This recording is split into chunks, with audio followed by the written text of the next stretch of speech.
All right, let's get started. Ladies and gentlemen, welcome back to the Lear Competition Festival. We are going to start the third and final day of the festival.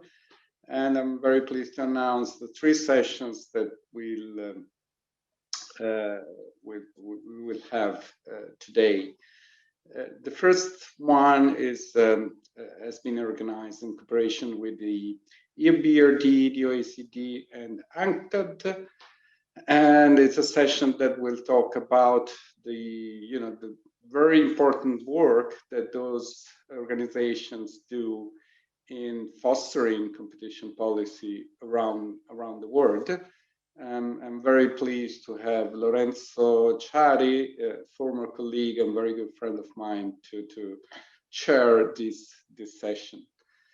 Then we'll have two know-how sessions organized by our partners. The first one is managed by Dentons, and we talk about the settlement procedure in antitrust, with some particular attention to the new regime in Italy.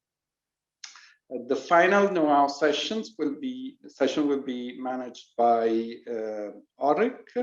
It will take up a very important topic these days, that it's the interplay between competition policy on one side and regulation on the other side in the life science sector. So I don't want to waste further time in this introduction, so I'll hand over to Lorenzo to chair the first session. Lorenzo, the floor is yours. Thank you very much, Paolo, and I hope you can all hear me and see me well. It's a pleasure to be here for this very interesting festival, and I want to thank you, Paolo and Lear, for inviting me. It's always a pleasure to connect with Lear. As you said, I started my professional career at Lear, and Paolo is now a good friend, but he's been my boss for some time and my mentor when it comes to competition and competition policy. I would say that most of the things I know, I learned them from Paolo. So it's really a pleasure to be here. This session, as you said, is about emerging competition policies. And so we turn the debate to developing economies. And we have a chance to discuss with three important organizations that work in this space, the OECD, EBRD, and UNCTAD. So Paolo's ask for the session was to briefly describe the work that these organizations do to help young or less experienced competition agencies in fostering competition policy, and to look at the challenges that these initiatives face in terms of human financial resources, cultural differences, but also the areas on which these organizations have decided to focus their interventions and the tools that they use. So let me briefly introduce the three excellent panelists that will help us, will lead the conversation today. Before I turn the floor to them, I will also say a couple of things about the structure of the session.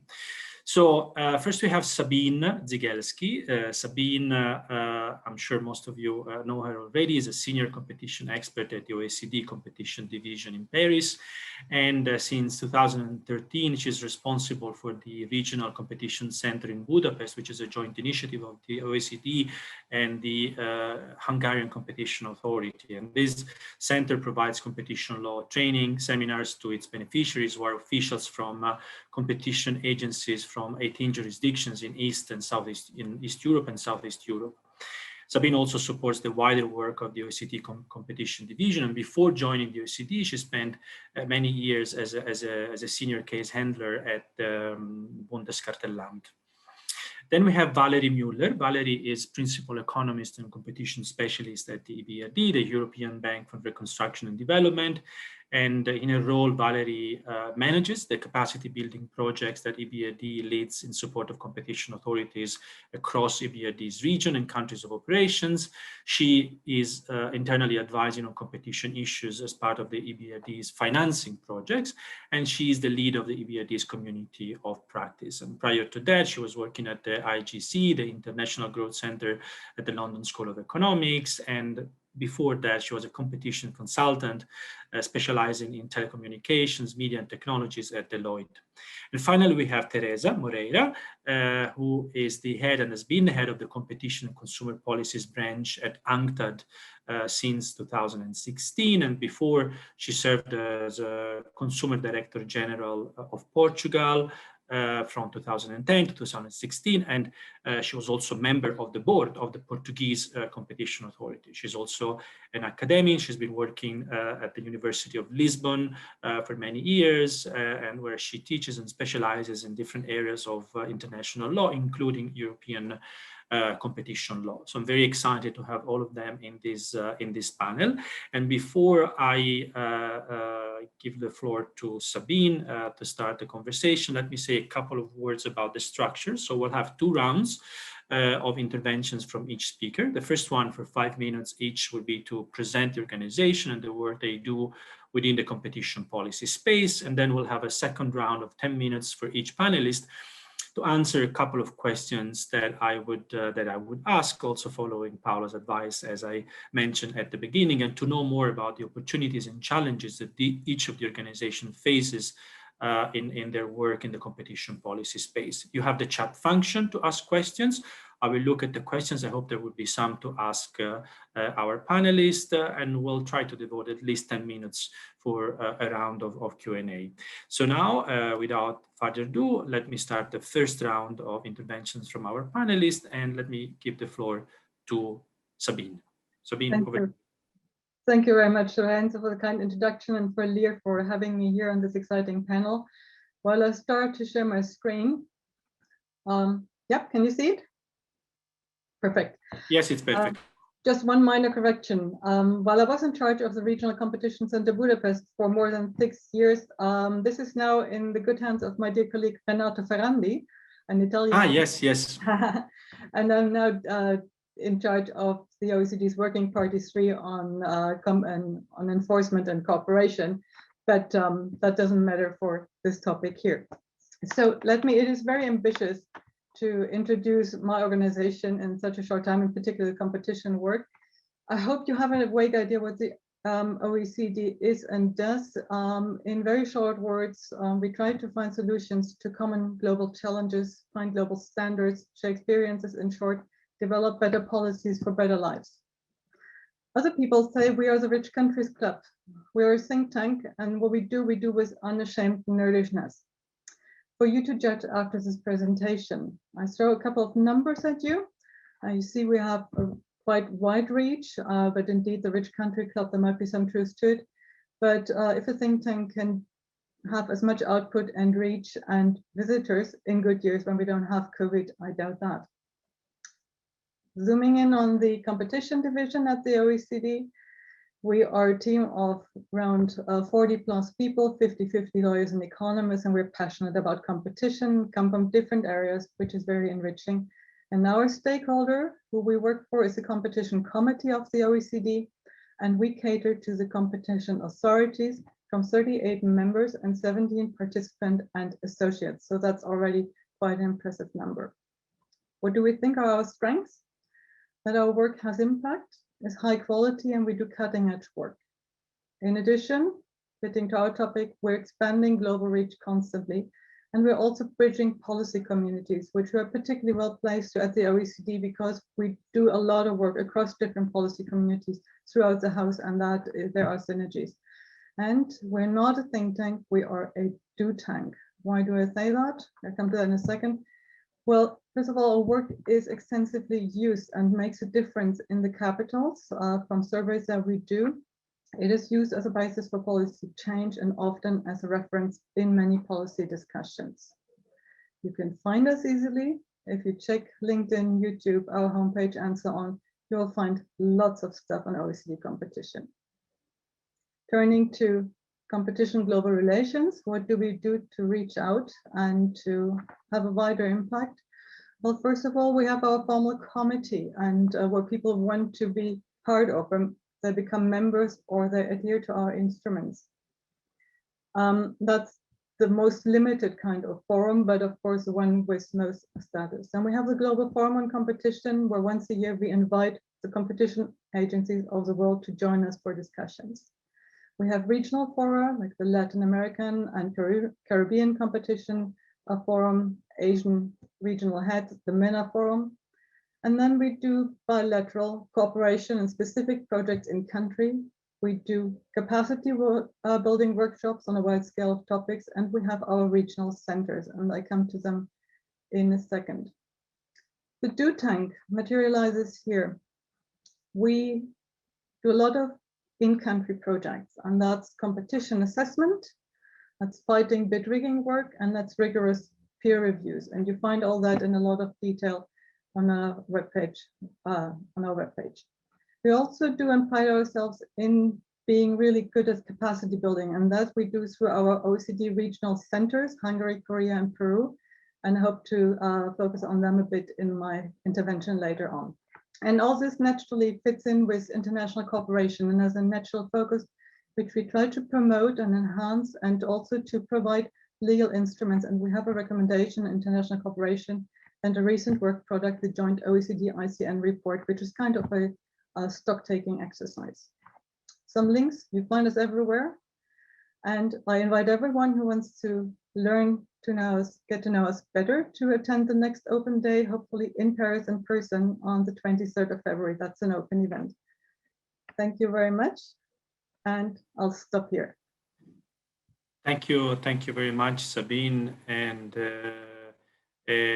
very clear. And now let me turn to Valerie, and so we'll again in this first round we'll learn more about what EBRD does in the space of competition and competition policy. Valerie, over to you.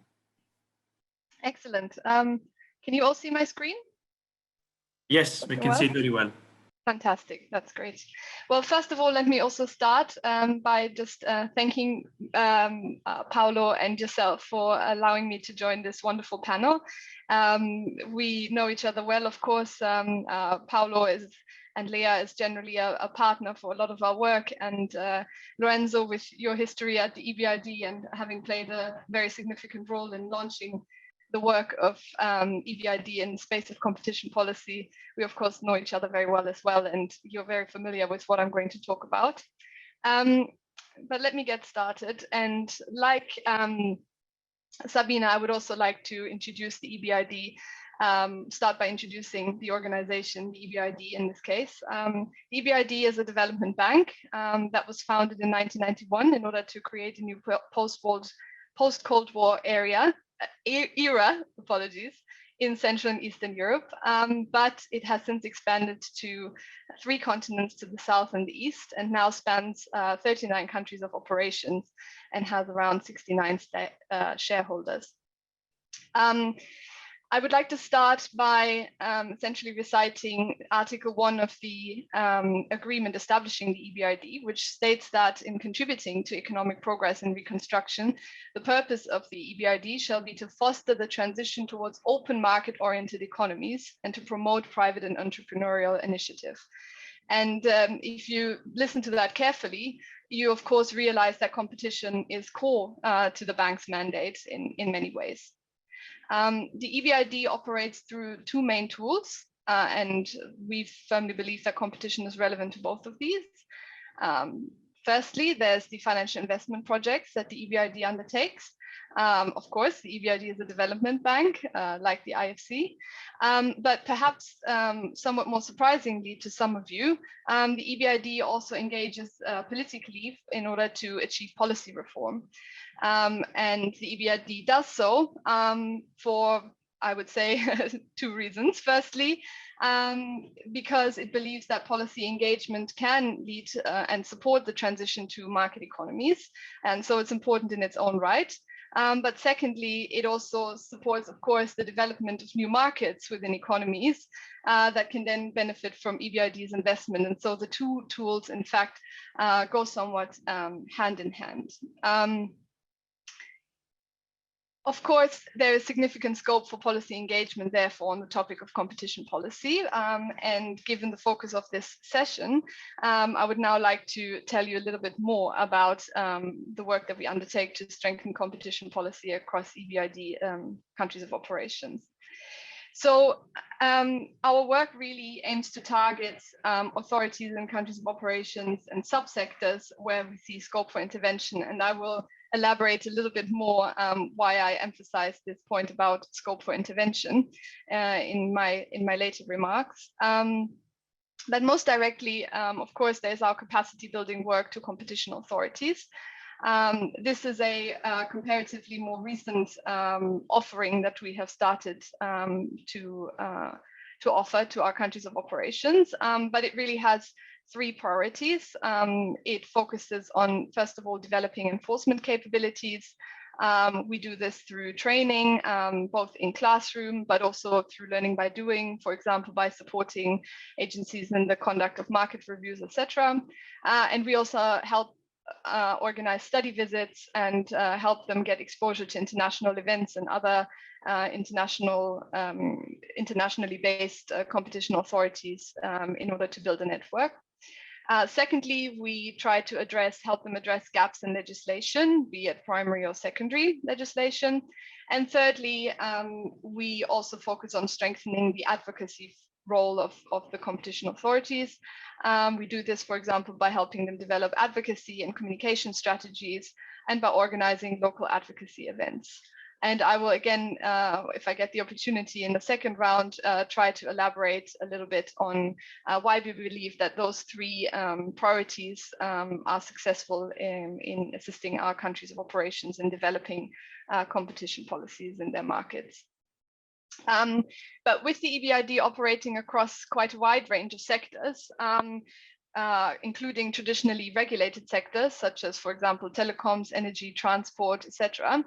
We also try to find opportunities to foster competition by working with sector regulators, together with our sector expert colleagues. And such work may include, again, capacity building work or policy work to help support market liberalizations and building relevant institutions, more generally helping to put in place measures to help create a level playing field in regulated markets, for example, vis-a-vis SOEs, given the geography that EBRD operates. There are several state-owned enterprises present and still active in our markets. And thirdly, by supporting innovation and digitalization, because we believe that innovation can be both a consequence of and also a driver of competition, as we all know generally. Finally, I would also like to mention work that our colleagues undertake, that we undertake with our colleagues in the legal transition team, which focuses, for example, on strengthening competition in public procurement, and also, we work with colleagues from our governance teams on building a healthy investment climate. Let me perhaps stop here and I hope we get the opportunity to speak a bit more about some of the work that EBRD undertakes in the second round. Thank you very much. Absolutely, and thank you, Valerie, for this very comprehensive overview of EBRD's work on competition. So let me now turn to Teresa from UNCTAD to complete this first round of presentation. Teresa, over to you. Thank you very much. I would also like very much to thank Lorenzo and especially Paulo for this invitation. I would be very briefly, like my fellow panelists, present my organization. Maybe I could ask Valerie to stop sharing so that I could show my presentation. Thank you. Absolutely. In any case, let me start by saying that UNCTAD is the United Nations Conference for Trade and Development, which is not very obvious, first of all, a conference, and what have we to do with competition law and policy. But let me say that as a UN organization, we are directly a part of the United Nations Secretariat, and therefore report directly to the General Assembly, which I think gives us some a sort of enhanced legitimacy, if I may say so. Let me try now the presentation. I hope you are able to see it right now. Yes, perfectly. Thank you very much. So as Sabine and Valerie mentioned, UNCTAD was actually launched in 1964 and is the main body of the UN for dealing with economic issues related with trade and development, but of course with a focus also on finance, investment, technology, and competition and consumer policies, my two areas. We are quasi universal because we have 195 members, which, as you can imagine, includes all developing countries and least developed countries. And we have this inspiring motto, think, debate, deliver, that aims to achieve prosperity for all. Very ambitious, like everything within the UN system. Concretely, we are the focal point as an organization for both competition and consumer policies. And why is this regarding competition? Because as you are seeing here, we are the custodians, we are the guardians of the United Nations set of principles and rules on competition, which was adopted in 1980 as the first and only internationally agreed instrument in the field of competition. This is interesting because it was adopted by a resolution of the General Assembly, of course, so highlighting that competition law and policy can really contribute for countries to pursue economic growth and sustainable and inclusive development strategies, while recognizing, sorry, I don't seem to be able to move this for some reason. Sorry. So recognizing what we call the development dimension of competition law and policy. What does this translate into? This means to say that even though the adoption of rules and the implementation of these rules through a dedicated public body, so a competition authority in current terminology, should in any case encompass the specific circumstances of each country, concretely developing countries and countries with economies in transition or least developed countries. And this sort of justifies somehow the adoption of public interest clauses, which of course should be limited in time and in scope. But this was a way, I think a very clever way of actually highlighting the contribution of this instrument for developing countries. Well, you're also seeing a recommendation that was adopted in our conference in October last year, the guiding policies and procedures, which were actually agreed also by consensus, trying to facilitate international cooperation on competition law enforcement to better serve developing countries. And I think this is a good example also of our work. Our pillars of work are three. They relate very much, I think, to what both Sabine and Valerie mentioned. So we do consensus building. I think this is quite a distinctive aspect compared to both OECD and EBRD for obvious reasons, because we have 195 members. We are an intergovernmental organization, meaning that all countries, all members have the exact same say in what regards choice of topics, a discussion, exchange of experience, and adoption of conclusions or of resolutions. Then, of course, we do research and analysis to support these deliberations and also to use in our technical cooperation third pillar, which is quite well developed because it has a huge scope. It's the world, the whole world, as I usually joke, saying we are the world in a way. So that also gives us an added responsibility to work as a platform to really network the networks, gather inputs, experiences, contributions from regional organizations, from, of course, other partner international organizations, mostly such as the OECD, but of course also the EBRD and other international organizations. And so you are looking at some of our recent publications that I thought was relevant. I also wanted to mention that in 2010, we launched this research partnership platform together, researchers, academics, universities, and any center that is doing work on competition and consumer protection issues, trying to also provide, especially our developing countries counterparts, with a clear link to really the highest level research and analysis, so that they can feel inspired to somehow replicate competition courses and studies in their countries, but also to really draw the interest of developing countries to the usefulness of research and analysis.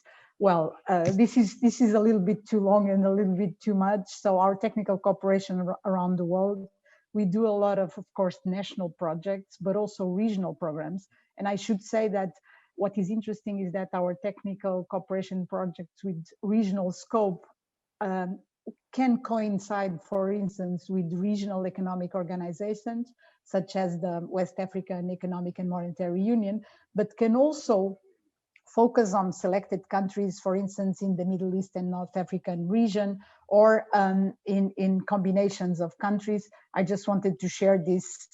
I think it speaks for itself that it is very wide. We have also started to undertake voluntary peer review since 2005. And I think this has been a very interesting exercise because, of course, in the dissemination of the recommendations, we engaged with all the stakeholders at national level. So this is no longer just a strictly competition-driven exercise, but of course aims to really mainstream competition law and policy with governments, with the parliamentarians, with sector-specific regulators, with the business community, with NGOs, with academics, with the media, etc. Thank you very much. I think for me also this first round, I think was complete enough. Thank you. Thank you very much, Teresa, indeed. And there will be the opportunity maybe to go back to some of the things you mentioned in the second round. So thank you very much to all of you. So we move now to this second round. You'll have 10 minutes each as discussed. So let me go back to Sabine and ask a quite general question, if you wish, but I hope this will give you an opportunity to say something more about OECD experience. So indeed, OECD has really extensive experience in working on competition policy issues, and as you said, in providing support to competition authorities in a wide set of countries, and you've done this work over a relatively long period of time now. So my question is, what are, in your views, the key lessons learned from this experience? What are the main challenges and constraints that you faced, or that in general the various stakeholders face to establish an effective competition policy regime? So a regime that doesn't just function on paper, but where enforcement is also active and independent, if you wish. So under what conditions, in your view, it is possible to achieve tangible results in this effort of promoting the creation of an effective competition policy regime? Sabine, over to you. Thank you, Lorenzo. And yep, broad questions have their beauty, but you made me thinking a lot preparing for this. It wasn't easy, and I would like to start by kind of outlining the challenges and then come to the key lessons as we think we have learned them in implementing our work and in spreading the word, so to say. I think when we think in terms of challenges, first difficulty was, well, we have member and non-member countries, and they're obviously at very different stages of development. Challenges, you often see them more clear in the transition countries that we work in. So I'll start with these observations. What you very often see is a lack of competition culture, and that refers to the private, but also to the public sector. And the public sector is possibly the most problematic one, because that's in compliance language.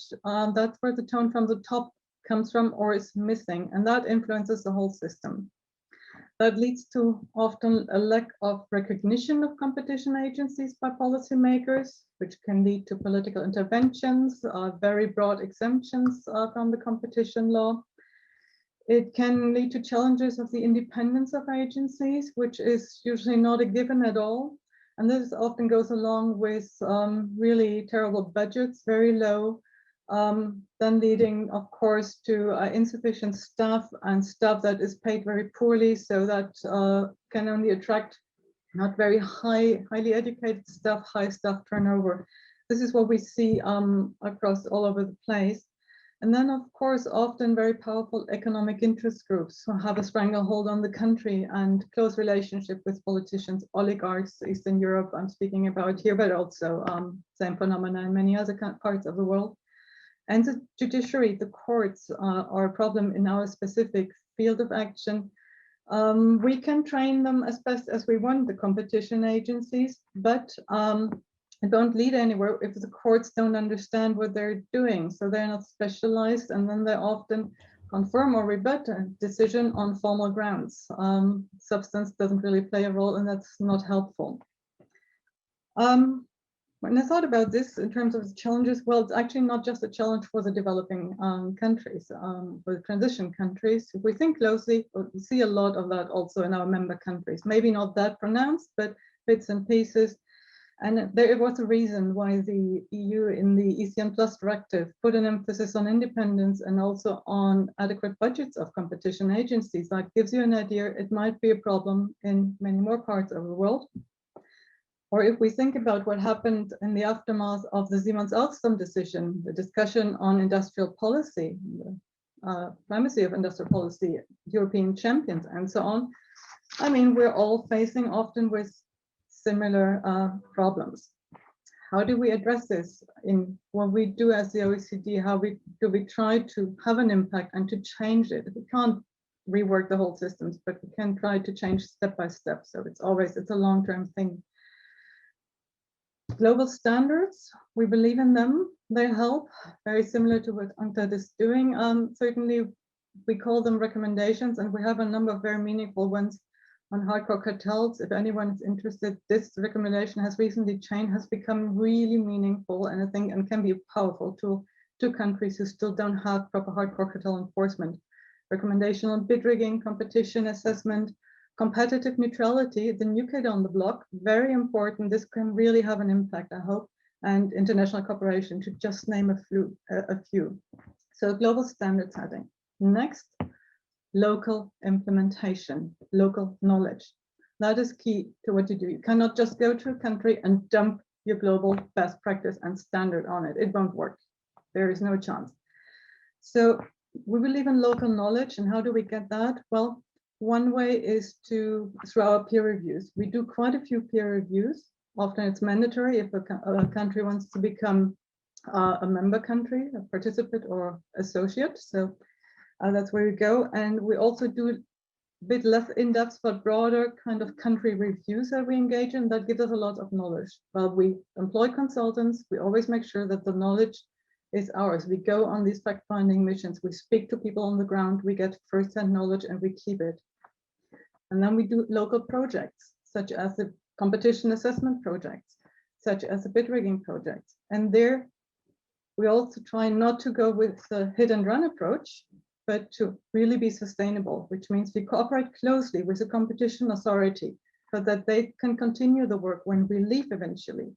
At the same time, we make sure that we get together all the stakeholders that have to support the work of the competition authorities and what we're doing, government stakeholders, but also from the private side.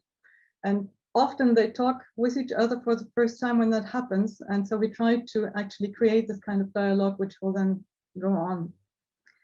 And the third pillar of the work is, and what we're very proud of, is our tireless capacity building. And I would really like to, as a little case study, showcase the regional competition centers. And as Lorenzo has said, I was in charge of the Budapest Center for a number of years, and it's a great time. I just can't tell anyone, if you ever have a chance to do that, that's the best job competition world has to offer. I'm firmly convinced of that.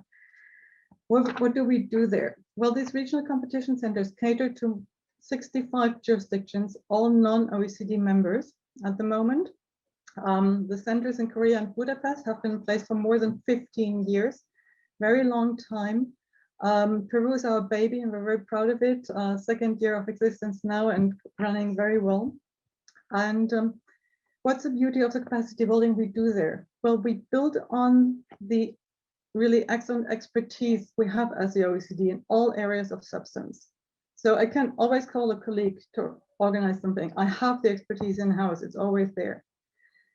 The centers are led by people who are specialists in the regions, and we're privileged to have people staying for a very long time. As I said, it's a good job, why would you go away? So they know what they're doing and they know the needs of the countries. And we make sure we speak the language of the enforcers. So we're training the competition enforcers of these countries by doing training by enforcers for enforcers. Everyone who wants to take over a regional competition center has to have a significant number of years of experience in enforcement.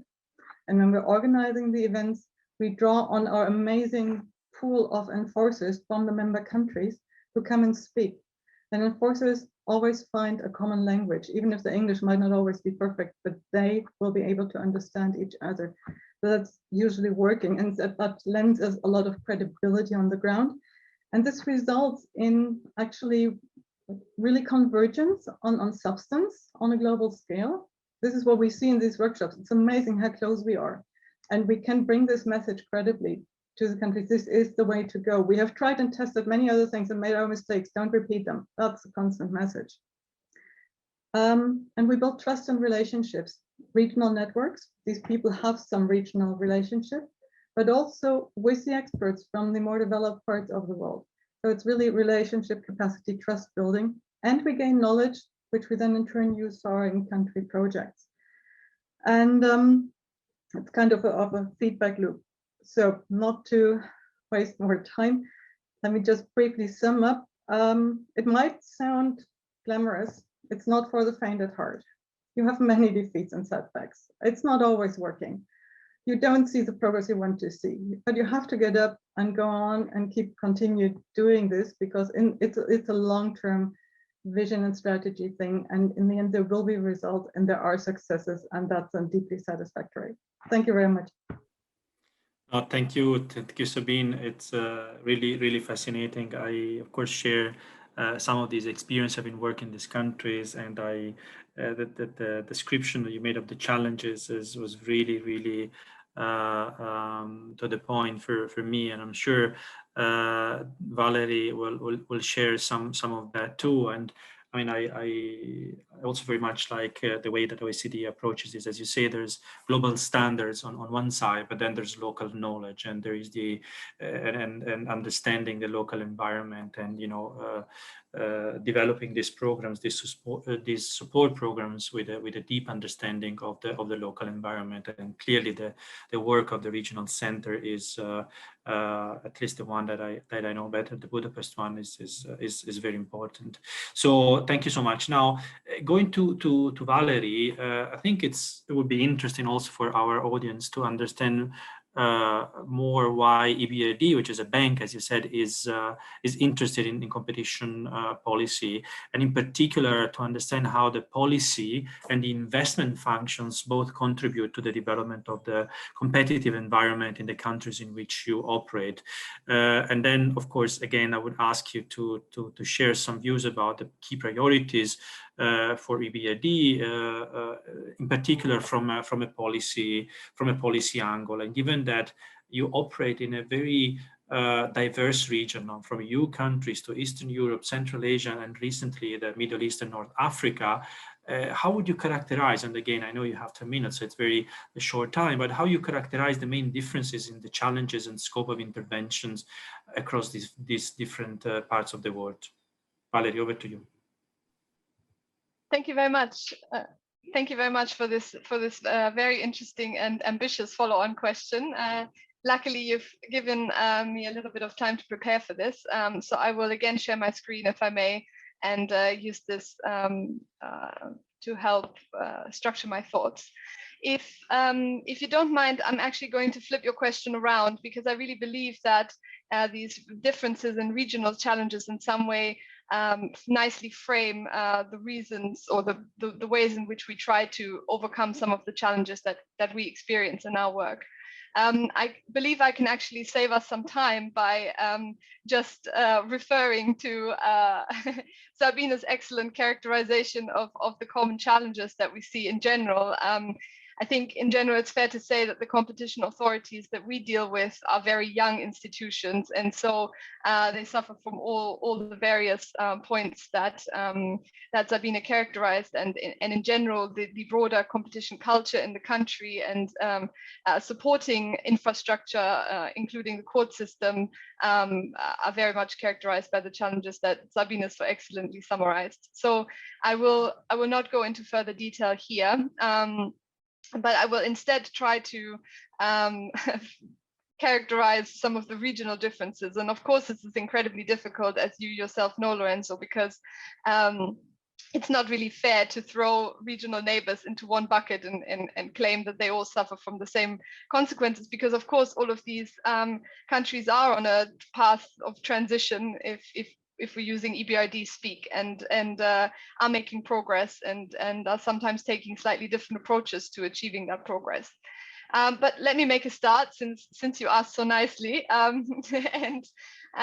Basically, I would say that if we're looking at the Western Balkans regions, which is where we have in fact been successful at undertaking quite a bit of work, including a lot of work that you yourself, Lorenzo, started.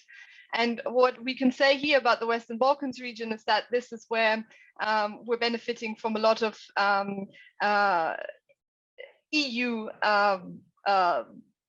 drive in some ways. So what I mean by that is that accession to the EU is a common source of demand for support, and is, I believe, a key reason why a lot of countries are looking to take up support from us and from other institutions. I believe, Sabine, you would probably agree on the OECD side.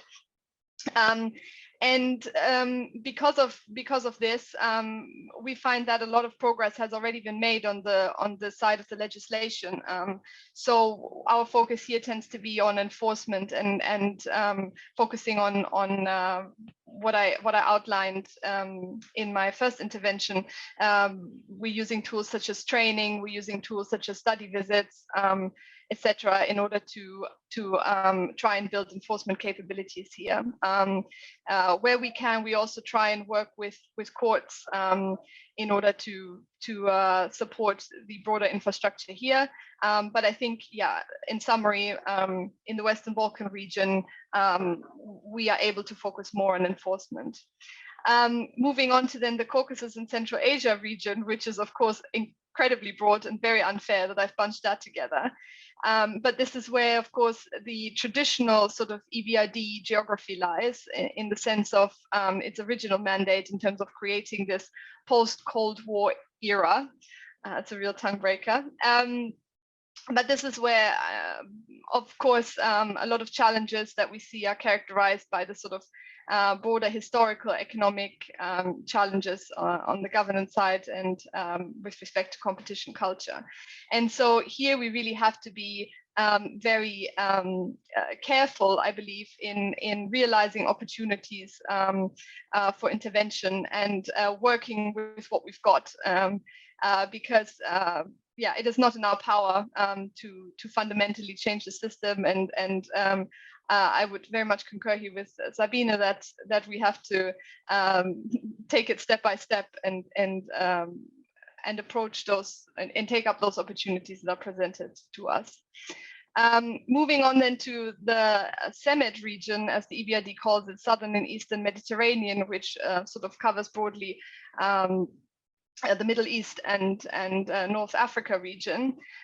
This is where, again, we're seeing a lot of state control, which is impacting the independence of institutions, and which often means that we do still see not very, but where we still see, in some cases, significant gaps in the powers that competition authorities are being awarded.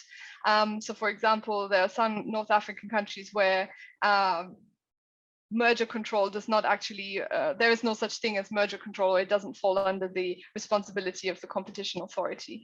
That obviously, limits what we can do in terms of our support, unless there is willingness to work on the broader gaps that we see. And I think that then brings me to the very important caveat that I sort of hinted at already in my first intervention, which is really that this political engagement work that the EBRD undertakes can really only be successful if there is buy-in from stakeholders and if there is demand for it. And whilst we can be very proactive, and we try to be so in creating sort of supply-driven demand, unless there is that buy-in, that significantly limits our ability to help move things towards best practice. And so this is where I think we can nicely segue into the topic of what role competition plays in EBRD's investments, because EBRD's investments in some ways offer nice opportunities to do more work here. So let me just start by introducing EBRD's investment function. And it's important here to, I believe, recognize that the EBRD generally invests in private clients, and it does so in the form of loans and equity. And projects are of a significant size. They range from $5 million to $250 million. And that, of course, means that there is huge potential for the EBRD's investments to affect the market structure in the economies we operate, and also the conduct of clients. And so this can have a significant impact, especially in those economies where competition law enforcement is weak. And this means that we in some ways feel we have a duty to ensure our investments do not adversely affect the market structures that we observe, especially in places where we cannot be fully confident that the local authorities may safeguard against this. And let me provide a few examples here. So of course, as I mentioned, we operate in a lot of economies with state-owned enterprises, which are often, or which can be dominant, and often control essential infrastructure. And so we really have to be careful that we ensure that the clients we invest in stick to proper conduct, and in some ways we have an opportunity to enforce that through the carrot of the investment. We also have to, of course, ensure that our clients haven't been naughty in the past, and have to safeguard against that, and have not been, for example, involved in anti-competitive conduct. That's easier done or said in theory than in practice, because of the fact that if something is not defined as anti-competitive conduct by the law, then can you really blame them? But we, of course, have to stick to our standards here, and that's again where this duty that we have comes in. And other examples, of course, include market consolidation through mergers. We have to ensure that those do not adversely affect the market structure, and generally have to test for state intervention and ownership, and have to take into account how that may affect our investment. But we can also, this is sort of on the risk side, and I put a little danger sign here, but of course we can also use our financing to our advantage, and actually use it to stimulate further helpful developments, because of course money can be a bit of a carrot. And what do we mean by that? So this is where the EBRD's transition impact concept comes in. And without going into too much detail, the EBRD's investments as a development bank all have to fulfill at least some, or have to show at least some progress towards what the EBRD believes characterizes open market economies. And one of the transition qualities that the EBRD recognizes alongside others is the competitive quality. And so what does that mean? That means that essentially we are able to credit helpful developments on the competition side that are stimulated by our investments towards them. And we can also use our investments in order to suggest accessing our policy advisory services, and then use that to essentially credit transition impact in our investments. Valerie, if you can conclude, please. Yeah. Yes. This is essentially where I wanted to get to. Finally, I just wanted to introduce the EBRD's competition community of practice, which essentially aims to explore this multifaceted nature of the topic of competition more generally, and also in our work. And it aims to build and aggregate and share knowledge across the EBRD and externally on the broad topic of competition, both domestically and in fact internationally as well. I've listed here some examples of past events and work, but include my own contact details and those of our team lead in case there's interest for further information about this. Thank you very much. Thank you very much, Valerie. This was very interesting and comprehensive. Now, let me turn to Teresa for the last intervention. So, Teresa, you introduced the work of UNCTAD, and clearly UNCTAD is a institution that operates in the largest set of countries among the ones we have here today. And it often intervenes in response to trade agreements or multilateral organizations' loans that mandate the establishment of competition laws and competition authorities in rather challenging environments, I would say, where there is not necessarily a lot of appetite to introduce reforms, especially when they are imposed in a sort of top-down approach. You managed that it is important to adapt competition institution to local circumstances, and I would like to ask you to say a little bit more about how UNCTAD does that and what makes your interventions successful, or sometimes, if you want, more prone to failure, more prone to have challenges, to face challenges. And then a question that is relevant for me, and also at the bank, at the World Bank, where I work right now, there's this debate about what is the competition policy interventions that in international organizations should support in the least developed countries, say in sub-Saharan Africa. How do you explain to stakeholders the importance of competition in these settings, and what you think should be the priorities from a competition policy perspective? So, Teresa, over to you. Thank you very much, Lorenzo. Very, very interesting questions.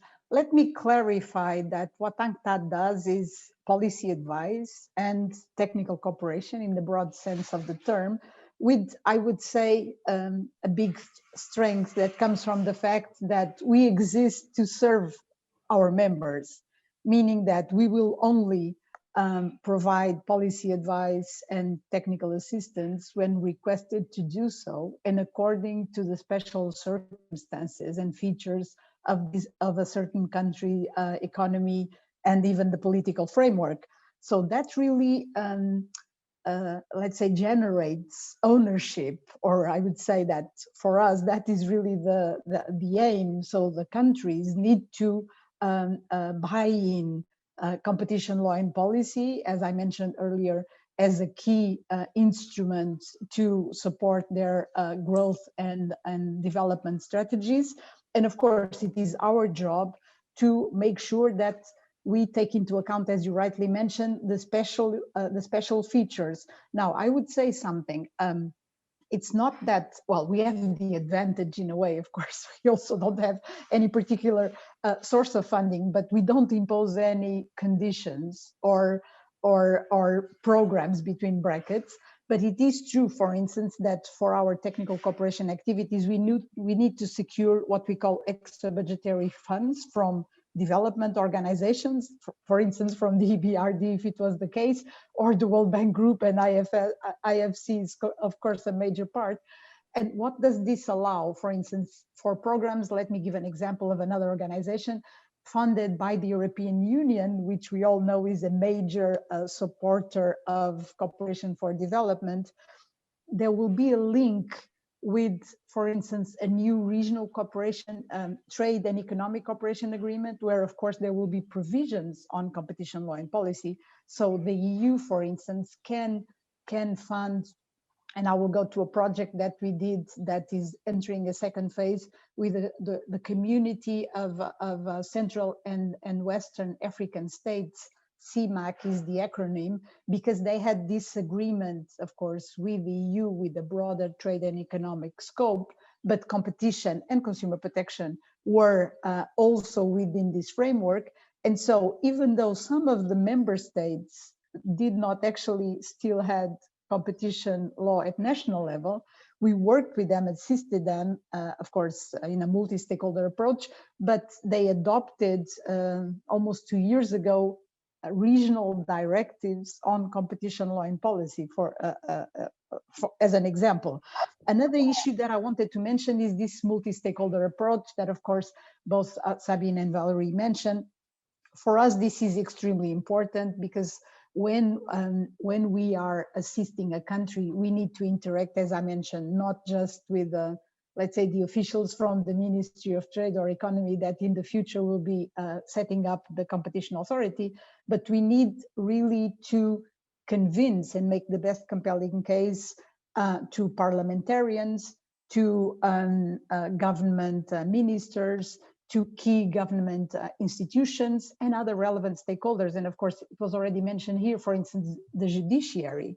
You need to not only approach them, but find, let's say, an approach that is appropriate to the challenges of the judiciary functions, because of course it will be judges and public prosecutors that will review the future competition authorities' decisions.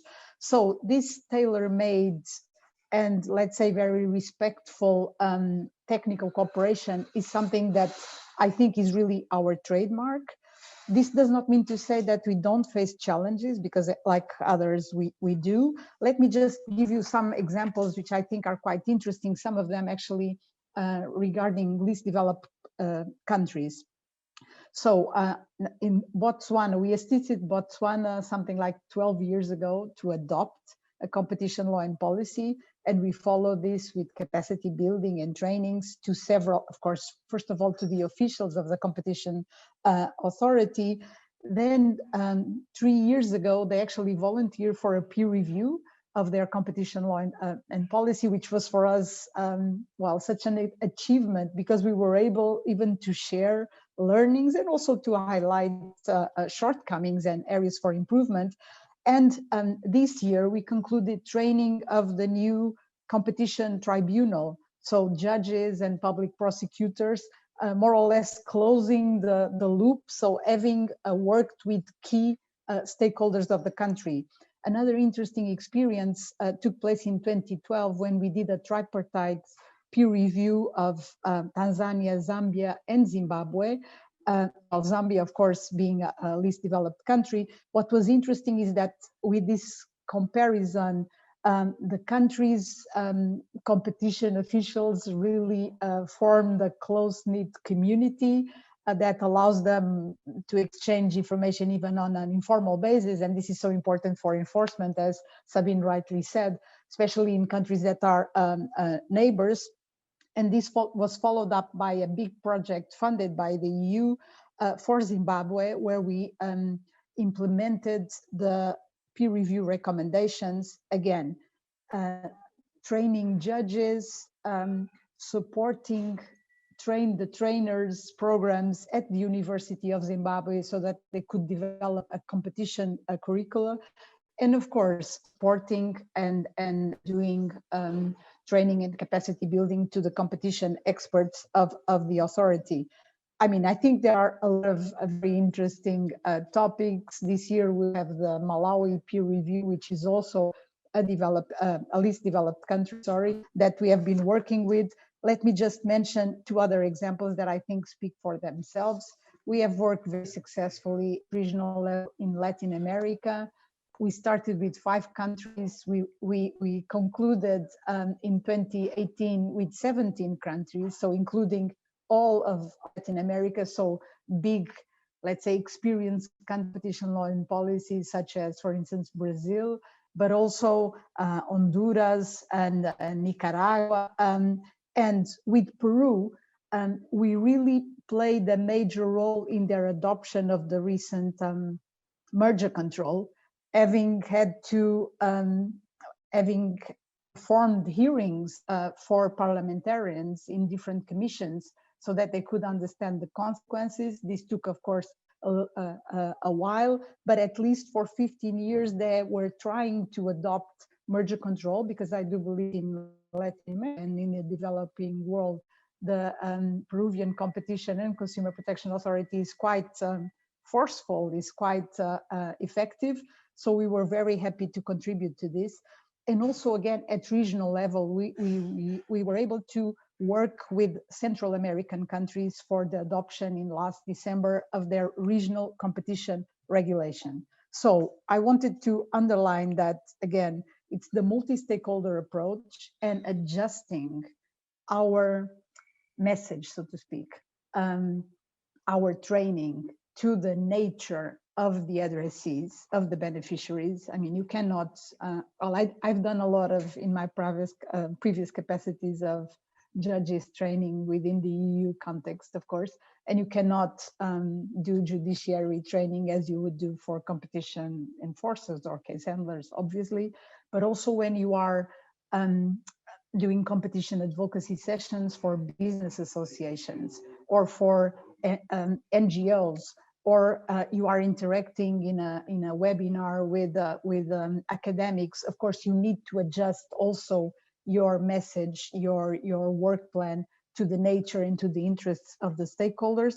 This idea that UNCTAD, and I go back to your initial question, of course, as a trade and development organization, we are keen on boosting regional cooperation. And let me also say that I think we have had a number of successful cases. I would like to share a challenged case, which was also a regional project in the MENA region, so Middle East, North African countries, where even though we were trying to use the improved competition policies as a means to promote regional integration, we very early understood that for a country like Morocco or Tunisia, their partners are not their neighbors, but the EU, because they aim to export to the EU and improve their partnerships and attract investment from the EU and, of course, other developed parts of the world. So, of course, now I'm sure we all agree this is quite obvious, but this idea that just because you're neighbors, you'll have a lot of interest in forging competition law and policy partnerships, it's not obvious. Also the culture, you know, countries like Egypt or Jordan tend to be more English speaking. So traditionally they had other partners or allies, while the French speaking in the Maghreb may seem more similar, even though of course, I don't think they are. But I think all of this also allows us to learn and better adjust our offer of programs for the next stage. And I think this is important. Finally, I just wanted to say that when you mentioned the priorities, I think you are quite right, because we adjust our services to the concrete features of the country. Thinking of today's challenges, we are very keen on making sure that small and medium-sized companies and micro and small and medium-sized companies have an opportunity of market access. So that remains within our broader scope, even as far as competition law and policy is concerned. So we are encouraging competition authorities of least developed countries or small developing countries to really have a dialogue with business associations, trying to provide guidance, first of all, to improve predictability, but at the same time also to have a more lenient approach to those agreements between MSMEs, where they are just trying to get raw materials at a better price so that they can actually improve their competitiveness. Another issue that is important in this context is this idea of fair competition, even though in countries like, I think, Germany and Korea, so more developed countries, is now, I think, appearing, and it's so interesting, but we see it as very appropriate for developing countries' markets. And finally, I wanted to say that, of course, for us, the priority is to promote international cooperation, namely through regional cooperation. We are assisting, for instance, the Africa Continental Free Trade Area Secretariat in the drafting of the competition protocol, because we do believe that with so many regional economic organizations that have competences at competition level, the African continent has the conditions, well, slowly, gradually, to really have a strong competition policy. And this is the only way to support countries that where as Sabine and Valerie mentioned, they are resource constrained. They have a lot of challenges in hiring qualified staff or retaining qualified staff. And they are dealing with multinationals. They are dealing with, well, big practitioners. So they will always be at a disadvantage. I think, again, UNCTAD sees itself as a platform to gather all the strengths, all the assets, even of other international and regional organizations, trying to facilitate cooperation, well, for more effectively tackle these infringements that are worldwide by the global players. Thank you very much. Thank you very much, Teresa. Very interesting. And look at Paolo now. I think we don't have time. We did start a bit late, but I guess, judging from your face, that we have to wrap this up. And unfortunately, Lorenzo, yeah, you know, time, as I said yesterday, is a very tough constraint. Actually, there are many things I would love to add to what you said, but there is, I mean, we're a little bit late, so we have to move on to the next session. But just I want to thank Lorenzo, Teresa, Valerie, and Sabine for their wonderful job and, you know, the passionate way you described your work. I think it's very important for the other members of the antitrust community to understand that, you know, competition policy is not just digital market, Google and Facebook. There is so much to be done in this area, and your work is very precious. And since we didn't have the time to explore all the topics that, you know, we had to talk about, I think we should keep this session also for the next year edition of the festival. And it would be great also to have some of your beneficiaries within the festival, because it's good to hear from their experience. I think that's could be very useful. You know, we do some work in this area, as you know, Valerie said, and Sabine knows, and Lorenzo knows. We have a technical assistant practice. It might be not the most profitable, but it's definitely very rewarding. So I think that all the other attendees would be very interested in knowing, you know, this kind of the work that you do, and it's very important. So you can stay. I invite you to remain in the festival, but I have to move on, and I would like to invite the next panelists to switch on their webcam. Thank you very much. Thank you. Thank you. Thank you also. Goodbye. Thank it was you a pleasure. much. Goodbye. Bye. So Michele Carpagnano is going to chair the next session from Dentons. Without further ado, Michele, I leave it to you. Hello, Paolo. Hello, everyone. Nice to see you all, even virtually today.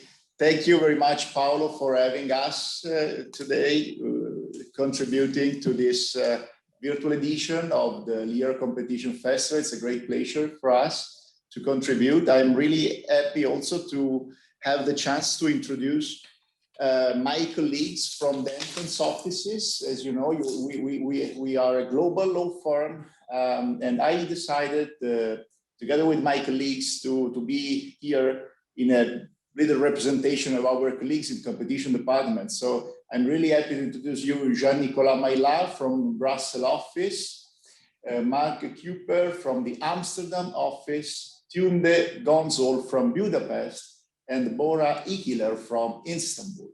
We are all here to discuss with you and the audience a very hot topic in Italy.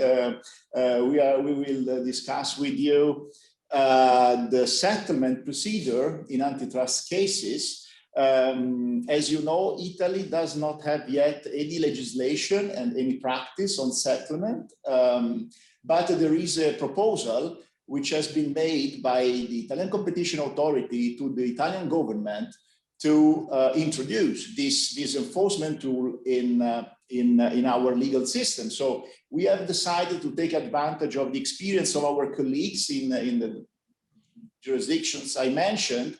And the idea is to give now the floor to Jean-Nicolas for a brief description of the experience in Europe. And then we can discuss very briefly and introduce very briefly the key features of the Italian proposal, and then open the debate on the experience in several member states, if you agree. So, Jean-Nicolas, please go ahead. The floor is for you. Thank you very much, Michele. Hi, everyone.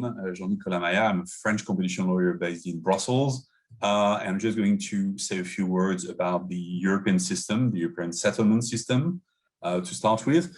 At heart, what we're discussing today is really all these procedures, wherever we are at the European Commission, in the future Italian regime, I suspect, and all the national regimes we represent here today on the panel. What we're talking about are really procedural efficiency tools. These are procedures that are set by the authorities, by the legislators, in order to help unburden the authorities and allow them to operate an efficient case management system. So what does it bring to the authorities? It speeds up processes, it simplifies processes for the authorities. You don't have a battle on facts, you don't have a battle on the duration of the infringements, you don't have a battle on legal qualification most of the time. It frees up resources for the authorities, it reduces the stock of cases, and it should also reduce appeals of competition decisions by authorities. Obviously, for the parties, the main element is a reduction in fines, essentially.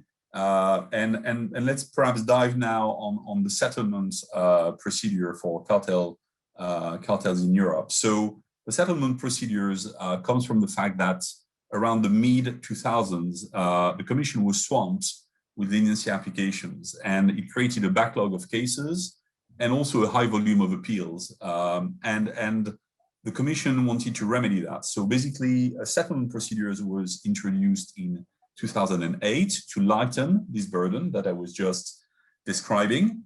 And perhaps the key features of the settlement system, the transaction system, effectively at the European Commission, is that the procedure, contrary to most of the regimes we cover today on the panel, this procedure in Europe is reserved to cartel cases only. And we'll see that brought up the necessity to create another tool, but I'll come back to that in a minute. So back to the settlement procedure. So it's reserved to cartels. Basically, in terms of procedures, it lights up the burden, the administrative burden on the Commission, as I described. You have a less detailed statement of objections. You have a reduced access to files by the parties. The parties involved acknowledge the facts, acknowledge the legal qualification of cartel, acknowledge also their liability in infringements. So obviously, that's a lot of the work that normally is the burden of the Commission, sort of lightens the whole weight on them. And in exchange for that, the parties, when they submit for settlement, in the submission, they express a maximum amount of fine that they agree with the Commission, and also they benefit from a guaranteed level of discount of 10% on the normal amount of the fine. Perhaps just a word to evaluate that first procedure. Out of over 60 cases in Europe, or perhaps 70 now, over that period, 35 cases, 60% of cartel decisions are settlement decisions. So that proves the fact that it was successful in that respect and sufficiently attractive. A few hybrid decisions where some parties settled, some parties didn't settle, about 6 or 7. And on average, the duration of proceeding has been reduced by over a year for these type of cases. There have been almost no appeals. We'll come back to the appeal of transaction decisions later on in our session. And so basically it did the job. It was efficient, but there was a gap. And the gap needed to be filled because this, as I said, this procedure was only reserved to cartels, to the exclusion of vertical infringements, and to the exclusion of abuse of dominance cases. So basically this gap was identified. The Commission decided to take the matter in its own hands, and it created out of existing procedures, it created a new tool that it refers to as a cooperation procedure in non-cartel cases, so basically vertical and abuse of dominance cases. And it created it in 2016. It further issued some further guidance in 2018. It's not a codified procedure for now. It's largely inspired from the settlement procedure we just described. And in the same way, the parties will acknowledge the facts, will not challenge the legal qualification. They will acknowledge liability in the same way.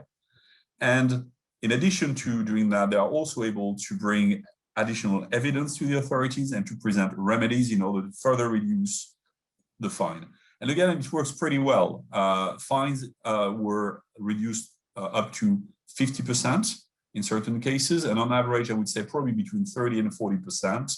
And to date, we had 17 such cases in Europe. So again, that's the sort of panorama in 5 minutes of what's happening in Brussels on these cases. But perhaps now we can give the floor back to Michele. And you can tell us a little bit about what is cooking in Italy right now. Thank you, Jean-Nicolas. Yeah, I mean, it's actually uncharted the road that the Italian Competition Authority want to explore, asking to the government the introduction of this new tool. Surprisingly, we do not have any settlement tool yet, since, as you recalled us, the tool was first introduced in Europe in 2008 with first application 2010. So it's a long time that we are missing this instrument. But the Italian Competition Authority and also the business and antitrust community very often use the commitment decision. So a completely different tool, but with other key features in the name of the efficiency and the speed of the proceeding that has been very often used by the competition authority and also appreciated by the parties, because as you all know, the commitment decisions allow to obtain the closure of the proceeding without any declaration of illegality and any sanction. But the Italian Competition Authority maybe in the package of the measures that have been sent to the government after an express request by Prime Minister Mario Draghi to foster competition in Italy and to fine-tune the tools at the end of the authority, expressly requested this new enforcement tool. So this is interesting to see how the Italian Competition Authority will manage this tool.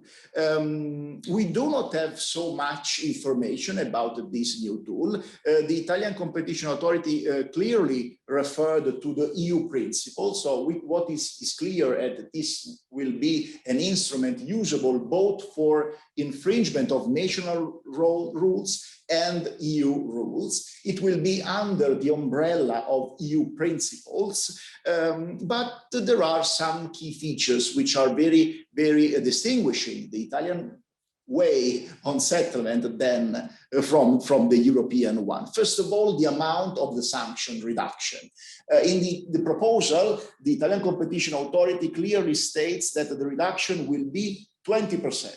So double of the EU threshold that you just recalled us, it's 10%. So this is the first key feature of the proposed measure. The second interesting one is that this tool, which will be a tool to make more efficient the way the Italian Competition Authority will conduct the investigation, will be applicable both to Article 101 and Article 102 decision. So another element of improvement in respect with the EU tool that you just recalled. Third element, the Italian Competition Authority clearly states that the party should acknowledge both their liability and their participation to the infringement. Very interesting, because this is something quite challenging in order to recognize not only the liability, but also the participation. So how in detail will go the authority on this. Again, the principles that has been sketched in the law proposed says that this tool will be available until the issue of the statement of objection. So in principle, a tool which is usable also in combination with other tools. I mean, if you get wrong with the experience of the commitment decision in one case, you can go further and wait for the settlement. So it will be very interesting to see how this strategically will be used by the parties in the proceedings. Another very interesting thing is that the procedural rule will be delegated to an ad hoc decision by the same competition authority. So we don't know yet what the competition authority has in mind, but we can expect that the procedural rules will recall those already expressed in the European Union system. But obviously there are several issues to be discussed, and the idea to have this panel today is exactly that one, to start a debate in Italy to see what are the good practices, the best practices in Europe, and what we can take from the experience from other member states and what we can avoid. First of all, the topic, we will discuss this later, but how will be possible to withdraw the way of the settlement if the parties are not fully convinced of the viability of this instrument once they engaged in the discussions? Or again, what happens, for instance, if not all the parties of the same infringement or alleged infringement decide to go to obtain the settlement decision, or at least to pursue it. This is something we already saw for commitment decisions, where the authority was really creative in accepting commitments only for some parts of the proceeding and going at the end of the investigation for the others. But let's see what happens. So I'm really curious to the next slides and to your part, Jean-Nicolas and colleagues, to see what we can take from the experience that we already have in Europe. The floor is again to you, Jean-Nicolas. Thank you, Michele. So indeed, let's try to give you a little bit of a panorama of what exists elsewhere. We've decided to cover 4 jurisdictions today: France, Hungary, the Netherlands, and Turkey. And rather than going horizontally through the table, let's go vertically and let's try to discuss some of these aspects which we felt comparatively could be interesting in the context of the creation of a new procedure in Italy. So let's start perhaps with the level of fine reduction. I mean, as you will see from the table here, most of the regimes, at least Hungary, Netherlands, and Turkey, are based on a percentage of reduction in fine. We saw it was also the case at European Commission level. With my perspective for France, it's a little bit different, because in France, we moved from a percentage regime, no regime, to a new one. And the reason why we moved from a percentage regime to the negotiation of a range of fines expressed in euros, for example, 20 to 40 million or 20 to 30 million, is a reason of predictability. And that's one of the first topics we wanted to address with you. We can't predict what predictability the Italian system will bring, but we can give you the perspective of how we do that in other jurisdictions. Why predictability? Is because when you don't know what you are going to apply the percentage reduction on, then obviously it creates a question of expectations by the parties. They don't know where they're going to land. And that's what happened under the old regime in France. And that's why we're replacing with a new regime, because in France, there were so many appeals, so many disappointments, so many problems of expectations management, then the old system was not being as efficient as it needed to be. And that's why the legislator moved to this new range system. Now, in the other 3 countries covered in this panel, the level of fine reduction is expressed in percentages. So we thought it might be a good idea perhaps to give each of us a quick view as to how your authorities ensure a level or a minimum level of predictability, perhaps starting with Hungary, and if you can tell us a little bit how are parties in the dark when they negotiate, with the authorities, or how does it work basically? Thank you, Jean-Nicolas. Yeah, it's a very important part of the negotiation, obviously, because the main reason why parties start settlements at all is actually the very significant fine reduction, at least in Hungary, that they can get. And that's how the legislator also set this level, and how the authority tries to ensure that it's really something that is predictable is that they had a very similar guideline to that of the EU, where you could basically estimate the level of the fine yourself. But in the settlement process, you also have to indicate how much fine you are ready to pay as a company. And in an oral discussion, it is not really negotiated with the authority, but the authority also communicates what fine level they had in mind, and then it has to be agreed on both of the parties, so the authority and the company. And as I said, that was somehow predicted also by the guidelines, which is now changing. So actually it will be put on the authority rather, because now we have a change in the guidelines, so there will be no scoring system and less predictability beforehand on the level of the fine. But I think that the authority will still communicate this at the beginning of the settlement negotiation, what fine they have in mind. And then, of course, you can actually use the percentage system. Still, it remains to be seen, of course, whether the predictability is harmed by the lack of the more accurate guidelines, but we'll see that. So it used to be the case that you would come up with the first figure, and now they will need to come up with the first estimate of fine, and then you go on in the discussion.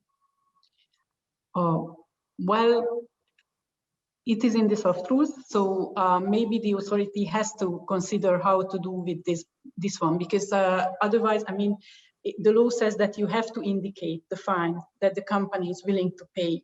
I mean, of course, if you don't know how much fine could that be, then it will be a very tough job, because you certainly don't want to overpay the fine, sort of over offer what you are willing to pay, I guess. So it will be more difficult for lawyers and companies, I guess, but the authority will certainly have to work on this, because they use this tool, as we will discuss later, as part of a broader context with other tools.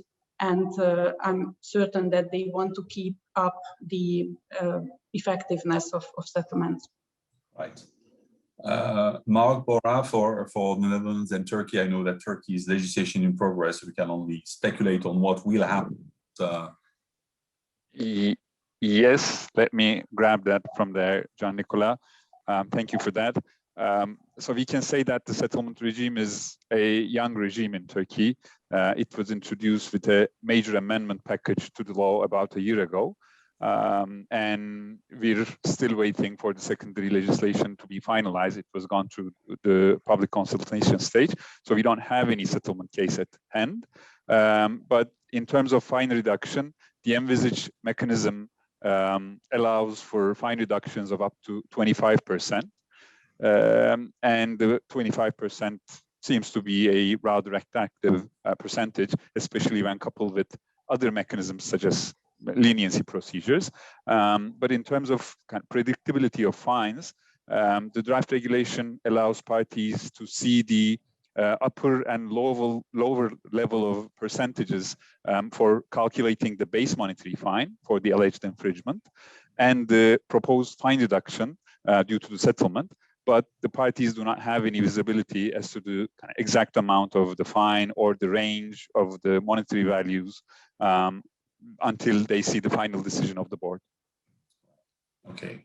And Mark, perhaps for the Netherlands, but also adding an extra layer of question. I mean, all authorities, I think the European Commission and the French Competition Authority for sure, they refuse to call this a negotiation. But how do you go about not negotiating your fine in the Netherlands? In the Netherlands, yeah. Well, they really want to be adamant about that, and they want to be adamant about that in the Netherlands as well. But in practice, things are actually different. first, looking back at the Netherlands, we see 3 cases. Those are the 3 cases after the policy guidelines were accepted. And I've been so lucky to have dealt with one of them. But before the policy guidelines on settlements were there was practice along those lines of resolving cases in a simplified way. There were a couple of five or six cases, and that actually led to these policy guidelines. But coming back to your question, I think, yeah, level of fine reduction is just copied from the European Commission, so it's 10%. But in any event, there is a discussion in those settlement negotiations, and I know that probably enforcement officials will hate it if I call it negotiations, but it is what it is, because you need to come to a common understanding of the violation, and that common understanding could also have impact on the duration, etc., etc. And duration can have impact on fines. And in the Netherlands, the fining guidelines are pretty similar to the EU. So there is, in that sense, you are able to some extent predict the fine, and with that prediction, you enter into a discussion, because you need to resolve this issue, because you need to in your settlement statement accept the fine that will be put on you. So you will have at some point have 100% predictability of the fine that will be imposed, including the 10% discount after that. So the 10% is there, but in practice, as it is an efficiency tool, depending on whether you are able to maybe take off a year of the infringement, which can be quite significant, or any other level of fine reductions. An example from my experience is that I was able to get a fine reduction for compensating the party that was harmed by the competition law infringement, and that hadn't happened in the last 15 years. Now, I could have tried and sort of get that fine reduction by simply stating that we compensated, and then hoping, if we would not have settled, and then hoping that in the final decision they would have given me a reduction of the fine. But now it was all settled in a done deal, where I knew that my client was going to get an additional reduction of the fine because he had compensated the party that they harmed with their cartel. So yeah, it's 10%, and it's set at 10%, but then again, there's wheeling and dealing possibilities, and I know enforcement official will hate it when I say that, but it is true. So would you say that the one of the benefits of the transaction is that it allows you to open a discussion? You're not supposed to challenge the facts, and we'll come back to that in a minute in the next topic, but would you say that it nevertheless opened a dialogue that you would not otherwise have with the authority in a sort of written adversary context, just by answering a statement of objection and then debating in a hearing? Would you say it's a fair characterization? Yeah, that's a fair characterization. Sure. Okay. Yeah. It brings with it a completely different dynamic, and I think that would be very interesting for the Italian experience. And it's something that really helps if you've done it once, then you know what room to maneuver there is. Obviously, we're all persons. It will also depend on the enforcement officials on the other side of the table. But you both want to get the settlement. It's not that different actually from an actual settlement between two private parties. I think both parties really want to make it work in most cases. I think if we move on to the next topic in the next column, I think in all the regimes that you have in front of you today, we cannot challenge the facts, we cannot challenge the legal qualification of the facts either. And in most regimes, apart from France here today, you have to admit to liability for the infringement. That's a condition of the transaction procedure. We hear sometimes that transaction decisions are perhaps a little bit less detailed and thus perhaps less favorable to potential plaintiffs in private actions. who may want to sue the parties for damages later on. And on the other hand, in all these transactional procedures, as we just said, you have to admit liability. So there is a tension there, perhaps first vis-a-vis the risk of private actions. How do we navigate that? And how, in this context, can you advise in your respective jurisdictions, your clients, to go for or to elect against a transaction in a certain case because it increases perhaps the risk of private actions or the risk of giving additional bullets to the plaintiff in this case because of this admission of liability that we're just discussing now. I mean, who wants to go first on that?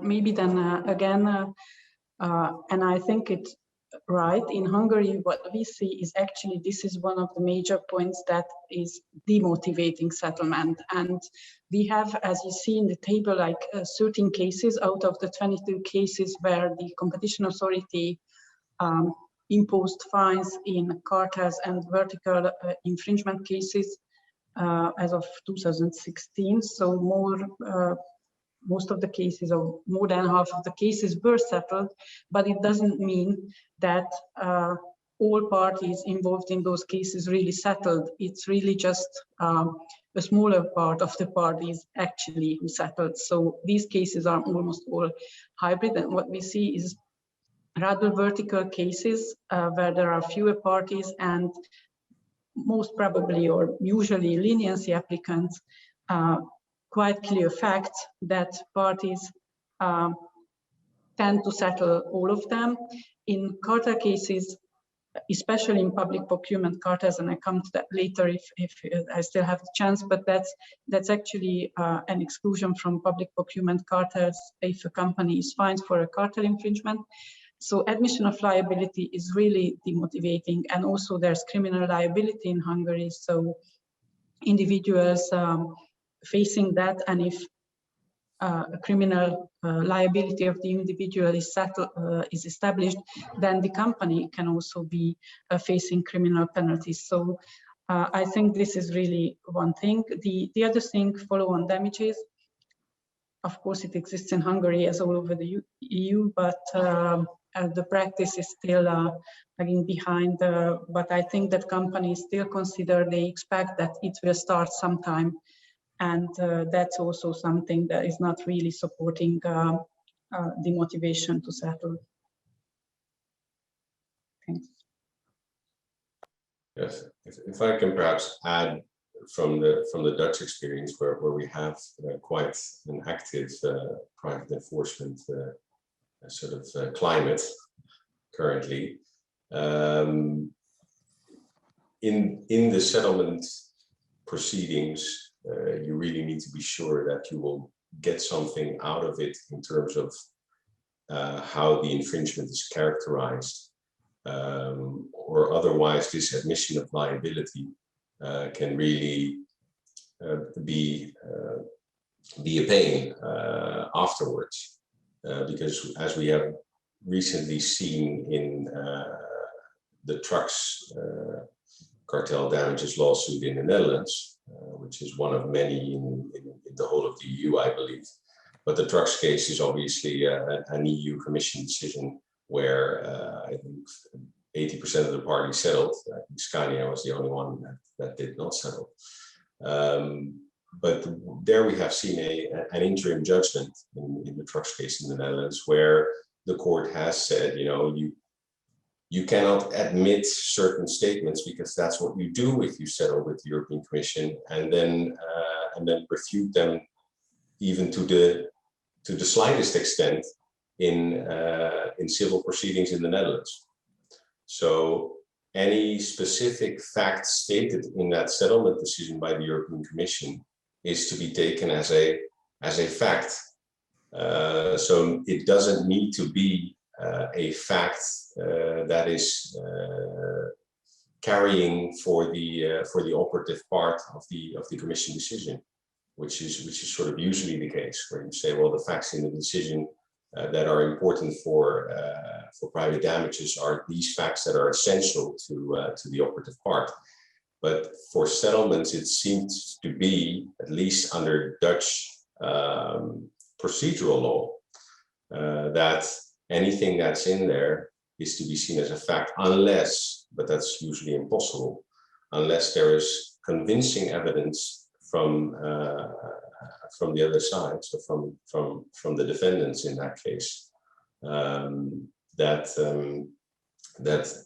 the facts were in fact differently, and that it was not a statement that was essential to the operative part of the EU Commission decision. So it's really walking a tightrope, I would say, and thinking ahead also. And Laura, I don't know what the state of private actions is in Turkey, but do you have any specific perspective to bring on that? Or? Thank you, Jean-Nicolas. Maybe not on the private action side, because the private action regime in Turkey is still under development, and coupling that with the fact that we don't have any settlement cases, I think we will have to wait and see about the attractiveness of settlement and because of the private action concerns. But I can maybe briefly talk about one unique item which might also have an impact on the attractiveness of settlement in Turkey. So in Turkey, the parties can only be able to rely on settlement after the investigation has started, but before the investigation report is served on the parties. And the investigation report is the document where parties would be able to clearly identify the issues that they have been accused of infringing. Therefore, undertakings generally will not have a detailed account of the charges brought against them, and also the theory of harm. So this, coupled with the fact that board decisions relying on settlement agreements cannot be challenged or contested by the settlers, this would inevitably hurt the rights of defense, and it would bring interesting right of defense arguments.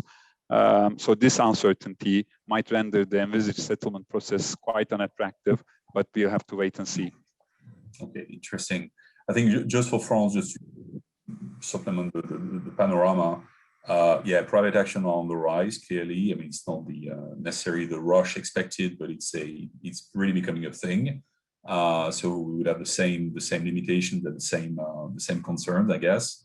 But also, and perhaps from a more recent experience for me, there seem to be more interaction between criminal law and competition law procedures in France. I mean, I wouldn't say that go as far as to say that criminalization is in progress, but there is more interactions, and we've got a case that we started recently where, you know, I'm just speculating on what will happen in the future in this case.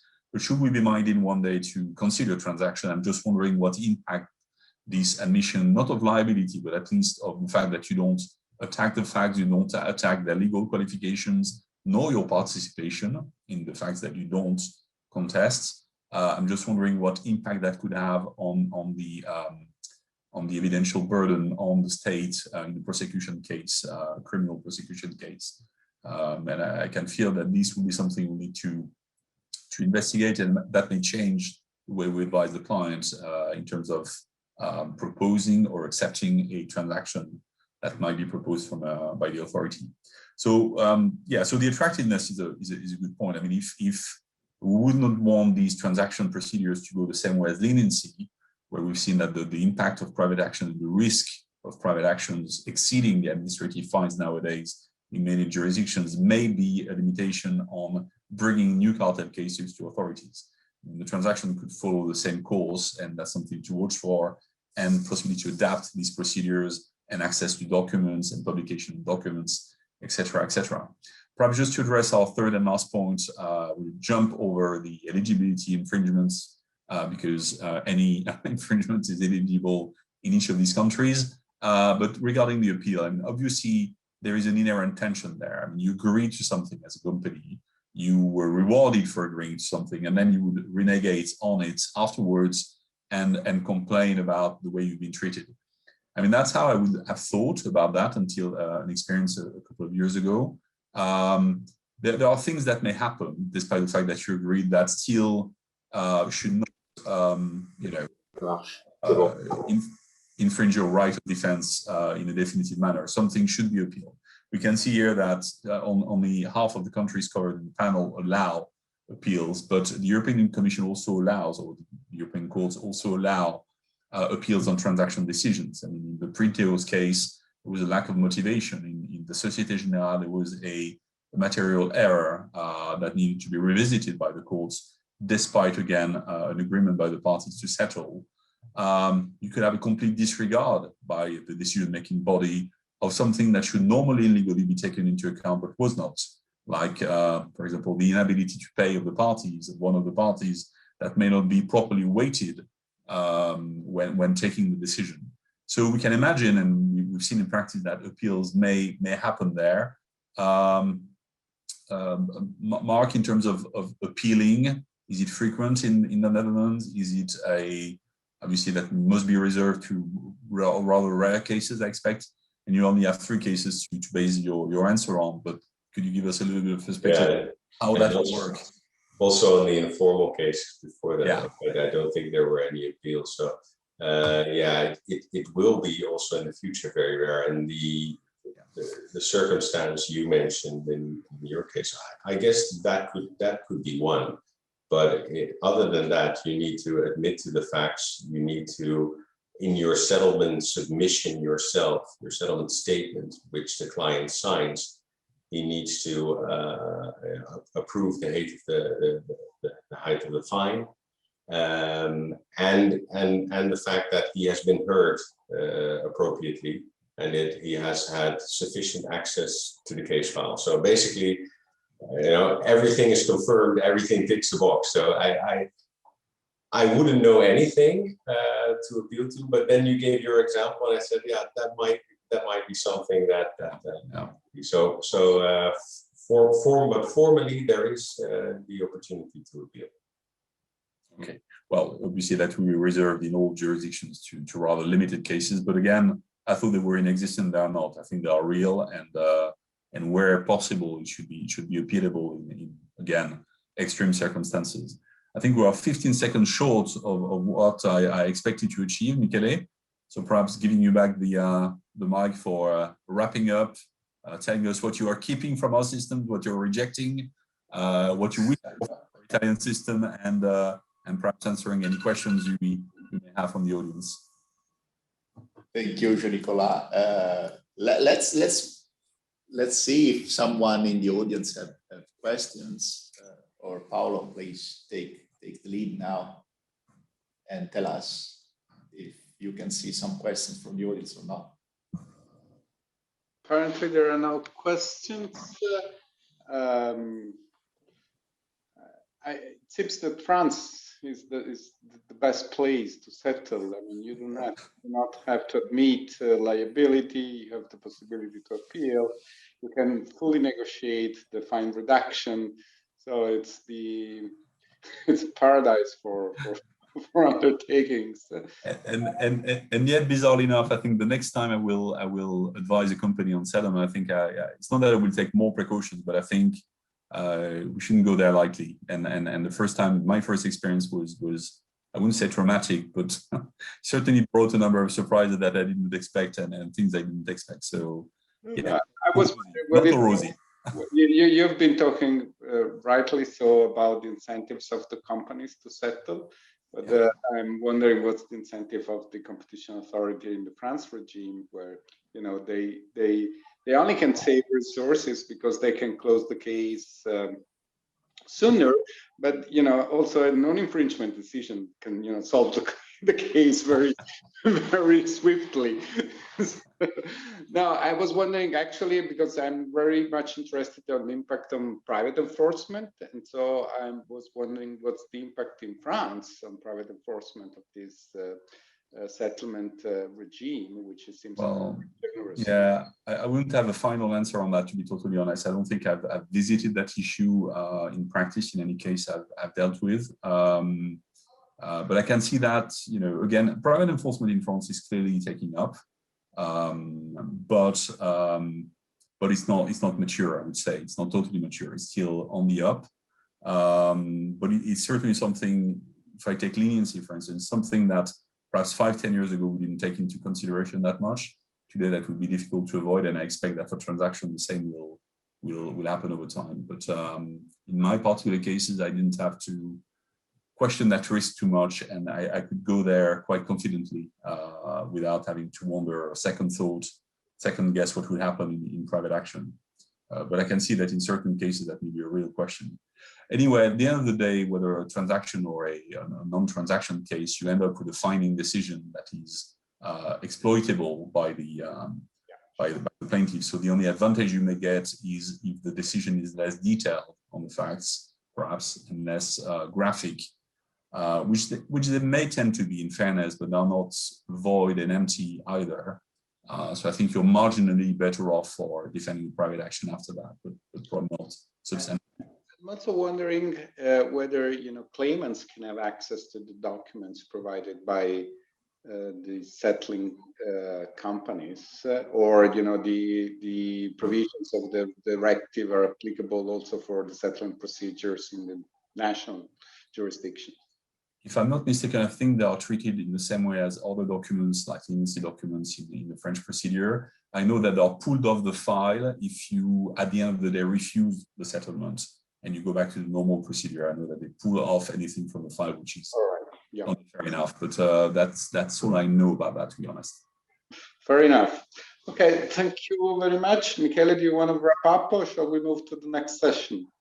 Oh, just to say a final thank you to everybody, to my colleagues which are with me today, to you, Paolo, again for our invitation. Let's see, maybe next year if we have this piece of legislation in force or something more detailed to discuss with more details, and taking advantage of this discussion today. Thank you again.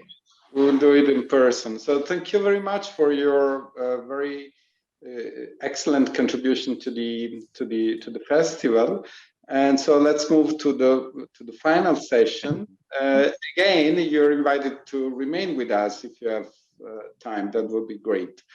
Okay, so the final session, as I said, is about the interplay of competition policy and regulation in life science. I'm very pleased to welcome Pietro Merlino, Rick, and all the other panelists. Pietro, I'll hand over to you so that you can lead the session. Sure, thank you very much.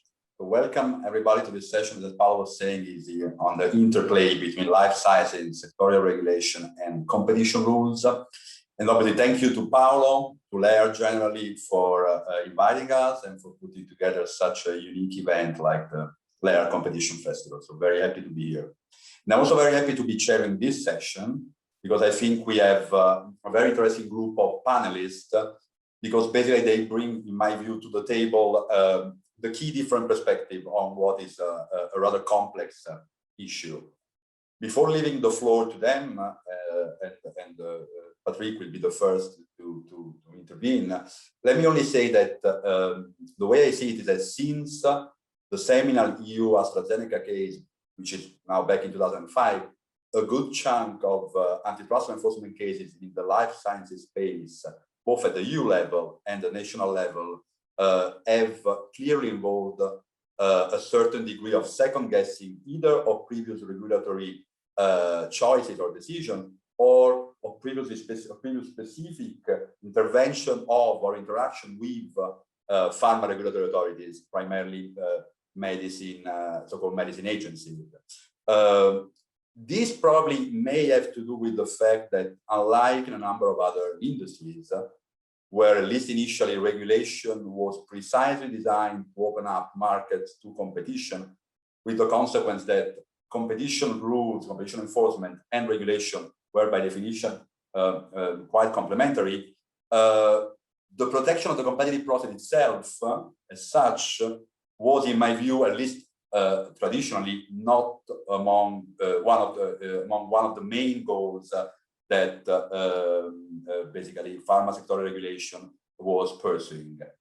which can in part explain what we have seen the last 15 years. The last 15 years, since AstraZeneca probably, and all the more so after the 2009 sector inquiry of the Commission, we have clearly seen the competition authorities throughout Europe, I admit sometimes reluctantly, have clearly increasingly intervened in this sector, often with very innovative theories of harm.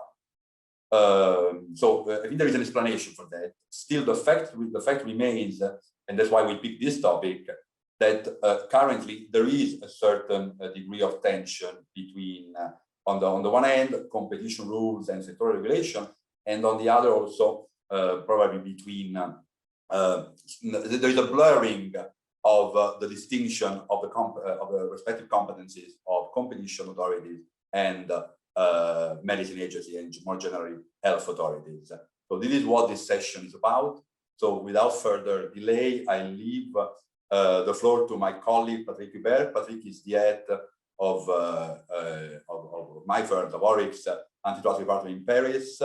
But before moving to private practice, Patrick has also had a number of very interesting positions in the public service, including being a general counsel, the chief prosecutor for the French Competition Authority, and a judge at the Conseil d'État. So Patrick, building on a number of very well-known recent French cases, Patrick will explore the current state of the relationship between antitrust enforcers and life sciences regulators. Patrick. Thank you, Pietro. Thank you for your kind presentation. Yes, I will focus on two cases, but just before, as a summary, as Pietro said, I think there is a traditional view of relation between antitrust or competition and, authorities and sectorial regulators, where they can be complementary or they can be so independent that there is often the view that competition law has nothing to do when a company interacts with a regulator which has nothing to do with putting more competition on the market.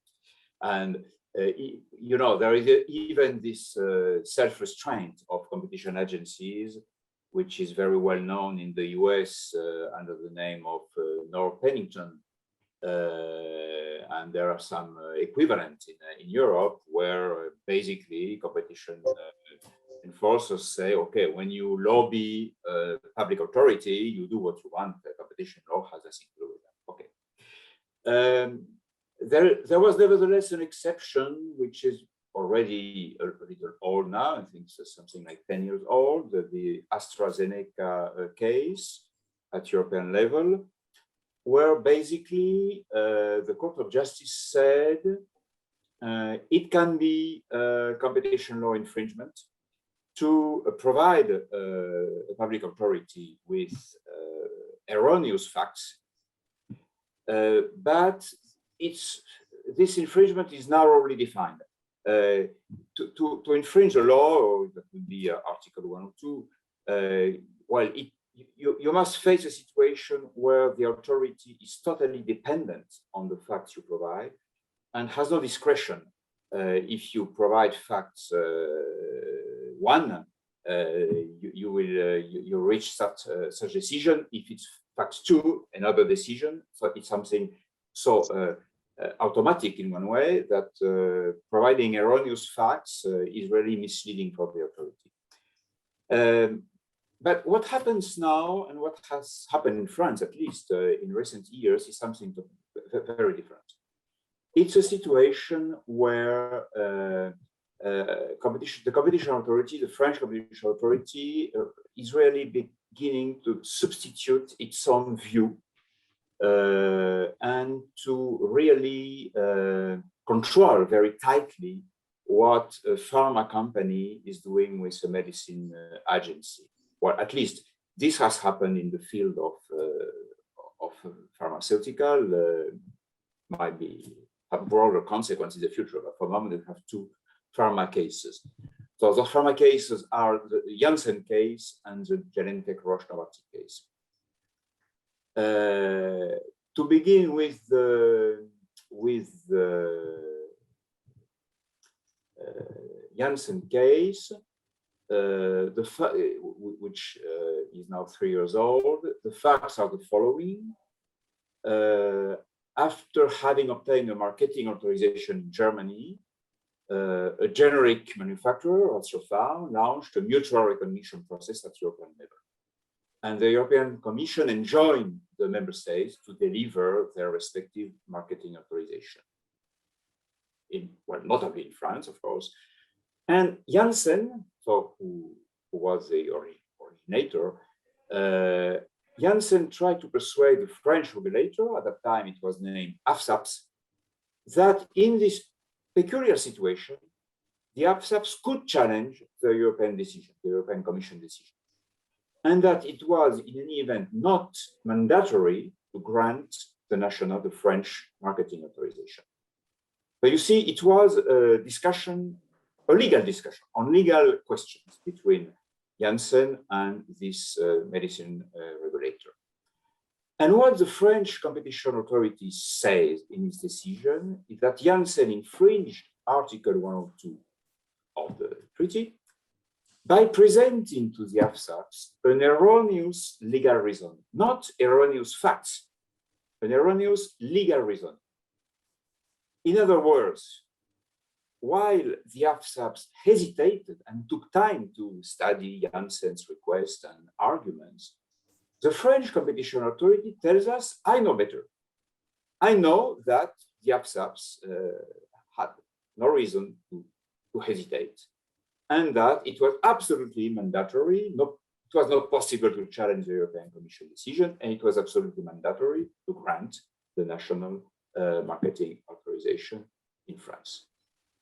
So you see, the French competition authority considers that it is, in one way, a better and a faster interpret of the health regulation than the specialized regulator. And what is interesting is that the French competition authority based its decision on the AstraZeneca precedent, but the two cases are very different, because this time Janssen is not accused at all of having presented false evidence, erroneous cases, just to have presented what the French competition authority considers as having been an erroneous legal reason. While, of course, the AFSAPS, the authority, the medicine agency, was in theory the best place, because it is its job, to know, to interpret, and to implement health regulation. It's a really strange situation. If we try to draw a practical lesson for pharma companies, it's not easy to draw, because it's part of the life of any company, and especially of any pharma company, to discuss the interpretation of the law with one's natural regulator. Law is always complicated. There are loopholes, different way to interpret it. So does it mean that a pharma company, or even any company with any regulator, must never present any personal view about the meaning of the law, about the meaning of the regulation? That's really something which is striking. Then the Roche-Novartis case, well, I suppose many of you know it, or at least know the Italian decision, that based on the same underlying facts, there is also a French decision. They differ bizarrely by their legal ground, because the Italian decision is based on Article 101, while the French decision is based on collective dominant abuse between Roche, Novartis, and Genentech. But just to summarize very briefly the facts for the audience who might ignore it or having forgotten it, and I will put aside, I will simplify greatly. Let's say that there is one company, Roche, selling an anti-cancer drug called Avastin. Roche discovers that apparently it also cures a totally unrelated eye disease. And when discovering that, Roche and Genentech thought that it was a better idea not to use it to treat this unrelated eye disease, but to adapt it and to launch a new drug inspired by the first one, by better adapted to treat this eye disease. And Roche licensed this new drug in Europe to Novartis. what happened in France is that Novartis and Roche persuaded the French health regulator, the same one, but the name has changed and now it's called ANSM, that the anti-cancer drug marketed by Roche should not be authorized in France to treat the eye disease, but only the new drug, the new specially designed for that, should be authorized to treat the eye disease. That was a discussion between those two companies and the medicine agency. And the problem that triggered the interest of the French and I suppose as well of the Italian competition authority to this problem is that the price of the anti-cancer drug is much lower than the price of the other drug. And so what the French competition authorities say about the situation is the following. There was also discussion about how to interpret the law, etc., but I put this aside and I will focus on the further step that the French competition authority undertook this time, which is that the competition authority considers that based on scientific evidence and on scientific evidence that appeared after the facts, after the discussion between Roche and Novartis and the health agency. Based on that, the French competition authority say, okay, I know, and I can tell you that I know that the anti-cancer drug was as efficient and no more dangerous than the other one. And so it should have been authorized in France to treat the eye disease. So, in other words, the French competition authority is saying that the health regulator, the ANSM, instead of hesitating, discussion, etc., should have, from the beginning, considered that the anti-cancer drug must be used for eye treatment, notably because further facts, proved this view. And of course, that's a more personal comment. Again, apparently, not only the French competition authority considered that it is better placed at the medicine agency to judge the scientific facts, but bizarrely, it can also use facts that were not available at that time. So that's really something, again, very striking. The competition authority is not saying that Roche and Novartis provided erroneous scientific evidence. It says that their presentation of the scientific facts were not equilibrated enough. And so again, if you want to draw practical lessons, guidance for the pharma companies, it's not easy, because in order to comply with competition law, one faces an almost impossible task. Well, first, it's the very essence of the dialogue between pharma companies and medicine agency to discuss scientific facts. They are not always obvious. The COVID crisis has shown how difficult it is to agree on the right cure and how much initial evidence can be replaced by other ones, etc.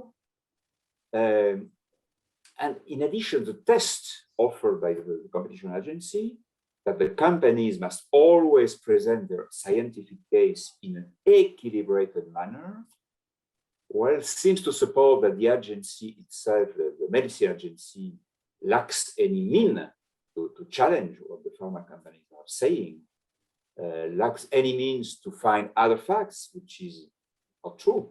They have a lot of means to challenge and to complete the view which is presented by the company. So this is, again, striking and maybe even a little mysterious. So both cases are under appeal. They are not final. The Janssen case has been confirmed by the Court of Appeal of Paris, but now the Supreme Court is reviewing it, and the other one, the Novartis-Roche case, is still pending before the Court of Appeal. And so I would say that the practical lessons, strategic practical lesson, if you take not only those two cases, but if you even assume that the same constraints could apply also to other sectors, to other regulators. It's a real difficult navigation ahead between a rock and a hard place. The rock is that pharma companies need to argue with their natural regulator. It's really something which is part of their life. But the hard place is that when they argue with their health regulator, they must all the time think that maybe a couple of years later, everything they do could be reviewed by the competition authority and challenged, including all the scientific discussion. So it's, I would really hesitate before, advising pharma companies to refrain from dialoguing harshly with their natural regulator, because otherwise, sometimes they could lose their case. But they must do that thinking about what can happen, and frankly, it's very difficult to provide clear guidance. So my hope, I would say, is that the French courts would maybe provide a different solution, a simpler picture. They could, of course, overcome everything, or they could simplify. They could be more pedagogic in the way they present the cases, or maybe the authorities themselves, could provide more guidance and maybe a notice on how you should behave vis-a-vis your sectorial regulator to be issued. But you see that we are not in the situation where, okay, maybe the authority took a bad decision, everybody's furious, but it's easy to draw the consequences. No, it's not easy. It might not be really possible. But I'm sorry to present something which is not clear-cut, but that's what I wanted to say, Pietro. Merci, Patrick. Very interesting. Yeah, probably the difference between the two cases is that, if I recall properly, the Janssen, basically the conduct is twofold, and is also a more classical, at least for France, disparagement allegation, the sense of dissemination of information, not towards the regulator, but towards doctors, physicians, saying that the products were not entirely equivalent, on which there was an earlier case called Plavix in France. Whereas, as you say, the Havas in UNCTAD entirely, probably, from what I understand, revolves around the interaction with the medicine agency. But Pietro, just to complete that, I simplified the two cases because there was a lot of other things in Janssen. No, sure. I limited myself to this special point of interaction. You would have needed 1 hour to explain the facts of both cases. I totally agree. And now we move to the guy who is between the rock and the hard place, who is Fausto Massimino. Fausto is the general counsel of Hoffmann La Roche Italian operations, and is one of the person I know that has published most widely on pharmaceutical law, and also interplay of pharmaceutical law with other sets of rules, including IP and competition rules. By the way, he's the author of one of the few comprehensive treatises on Italian pharmaceutical law. And Fausto basically will, always in light of those cases, which in our view, is my view, have signaled a certain level of tension, will basically provide a forward-looking view on the challenges raised by the new wave of innovative therapies like gene therapies, CAR-T, and the likes, and how this could be addressed probably, hopefully, early in the process to try to minimize potentially disruptive ex-post antitrust enforcement, which could create also with the next generation of therapies a situation of uncertainty like the one that Patrick has described for coming out probably of the two French cases. So Fausto, the floor is yours. Thank you, Pietro. Just one sec.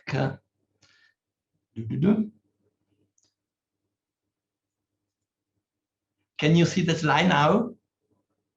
No. Good. This was my nightmare. The fear. And now? The share screen fear. Okay. Share the screen. And now? No. I can't. Should I try to project them? I mean, if you can do it, you can save me. Otherwise, I can do without the slide, and then we can circulate them afterwards. I mean, I apologize with the organizer. Are you doing it?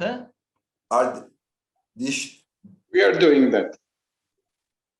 Thank you. Saved. Okay. Sorry, because now I am missing everything. Okay, just one sec again. Now I realize that it is happening what I was. No worries. I'm afraid that now I have fully missed the screen and the time is short and I am wasting it. Fausto, you can either start talking without seeing the screen if you want, okay. Or you should have an icon with a camera. Okay, I missed the screen, but it's not important. I rely on your capability. So first of all, thanks a lot for the organizers. Thanks to you, Pietro, for your great presentation. I mean, I don't know if it's a compliment because the more you write, the more you are at risk to say something stupid. So I hope that at least today I am saving a stupid argument. So going to the second slide, so please, Pietro, after the first. I mean, this slide, I think, is very well connected to the conclusion by Mr. Patrick Hubert, since he has already spoken about a certain tension in terms of interpretation between regulatory and competition authority, with a different interpretation of certain specificities of the regulatory framework, which sometimes create let's say, a certain level of uncertainty also for the company. And such a tension sometimes is even more driven in its final output by the level of credibility of the different authority rather than from the merit of the different situation. And therefore, sometimes there is a prevalence by competition authority, since, let's say, the scope to grant or to announce the sustainability of the system is prevailing sometimes. And therefore, in terms of interpretation, sometimes we acknowledge a certain level of, let's say, cutting of the angle to overcome certain constraints which are coming from the regulatory framework.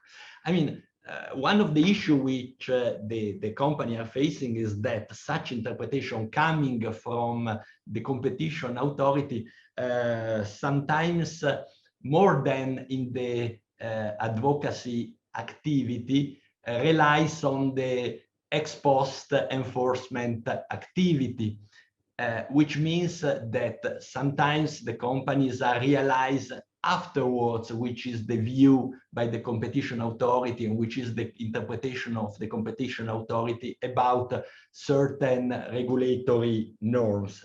And again, this is increasing the level of uncertainty. And I would also add that there is an additional risk and an additional trouble for the company. And I would utilize a quote which says, if the only tool you have is a hammer, everything looks like a nail. What does it mean? Since the categories which are mainly applied by the competition authority are rely on the notion of cartel and dominant position, probably sometimes their interpretation is also driven by such a notion, and therefore the interpretation of the regulatory framework can be accompanied by quite tough sanction for the company. And this is again increasing the level of uncertainty. And probably this is something that is becoming even more difficult now and can be predictable, even more difficult for the next year, considering the evolution of the science, the evolution of the therapies, the cutting edge areas which are now on the field in terms of therapeutic solution, which of course requires probably a different approach also in terms of pricing and reimbursement. And I would ask Pietro to go to the next slide, please. Because probably now it's necessary to adopt a forward-looking perspective, which is probably necessary to better conciliate the sustainability of the system, but also the market access for such innovative solutions, such as certain orphan drugs or CAR-T and gene therapies, which are not exactly medicine, but are innovative therapeutic solutions which require to be treated in regulatory term and also in pricing and reimbursement term in a different way from the past.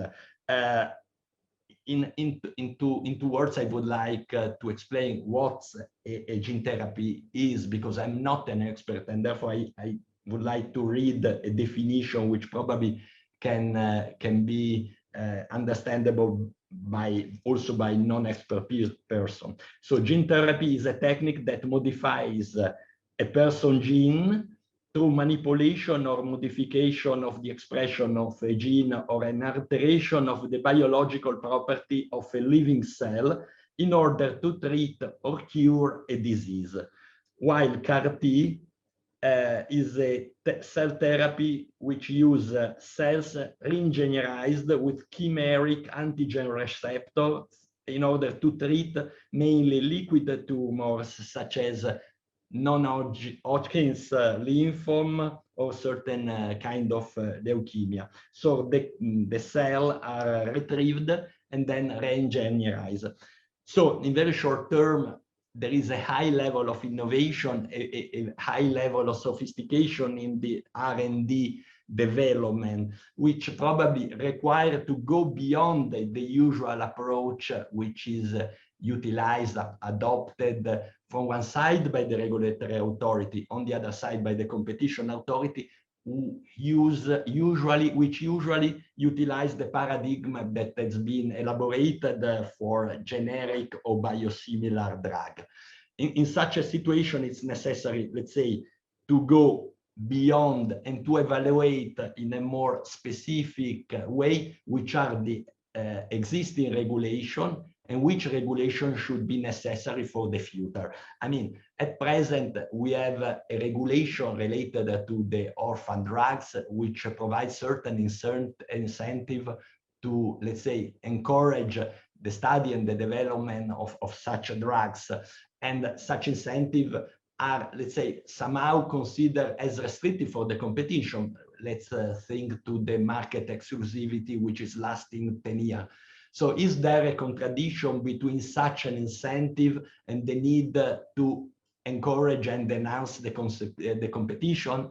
Or otherwise, can we consider that the regulation, while incentivizing such a development, is already enhancing at the same time also the competition? So a competition which is based on the innovation. So this is something that should be very well evaluated and consider taking into account the specificities of the system and the need to conciliate and balance different goals, such as from one side the health of the people, on the other side the safeguard of the sustainability of the system. And next, Pietro, please. And so taking into account such a scenario, let's say we should consider which are at present the problem and the issue to be treated and to be possibly sort out, because such a level of sophistication in terms of R&D and innovation, of course, is reducing the potential number of the competitor, also because the investment to be born are really high. And in such a situation with a few competitors, of course, the risk of having a few company dominant is quite actual. So in such a situation, such dominance, of course, could create and could, let's say, generate a level of price, of course, for such therapies, let's think to the gene therapy, which could be high. And therefore, it's necessary in such a situation to try to make a distinction between high price and excessive price. This is something really problematic. We have in Italy certain experience in the so-called Aspen case, which, by the way, was related to off-patent drugs. And in such a situation, the experience from the Italian competition law was, let's say, taking inspiration from the United Brand test to evaluate and to assess the excessive price of the drug. Question is such a text appropriate to so innovative and new therapies?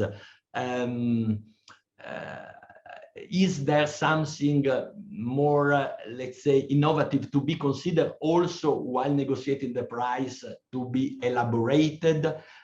In this situation, of course, we should identify a difference concept, such as the concept of clinical value, the clinical benefit, advanced value for the patient, value for money, which are criteria really new, which needs a common and joint development, not just by the regulatory authority, not just by the company, but jointly by all the stakeholders, including probably competition authority, which somehow should endorse such new way of identifying the price.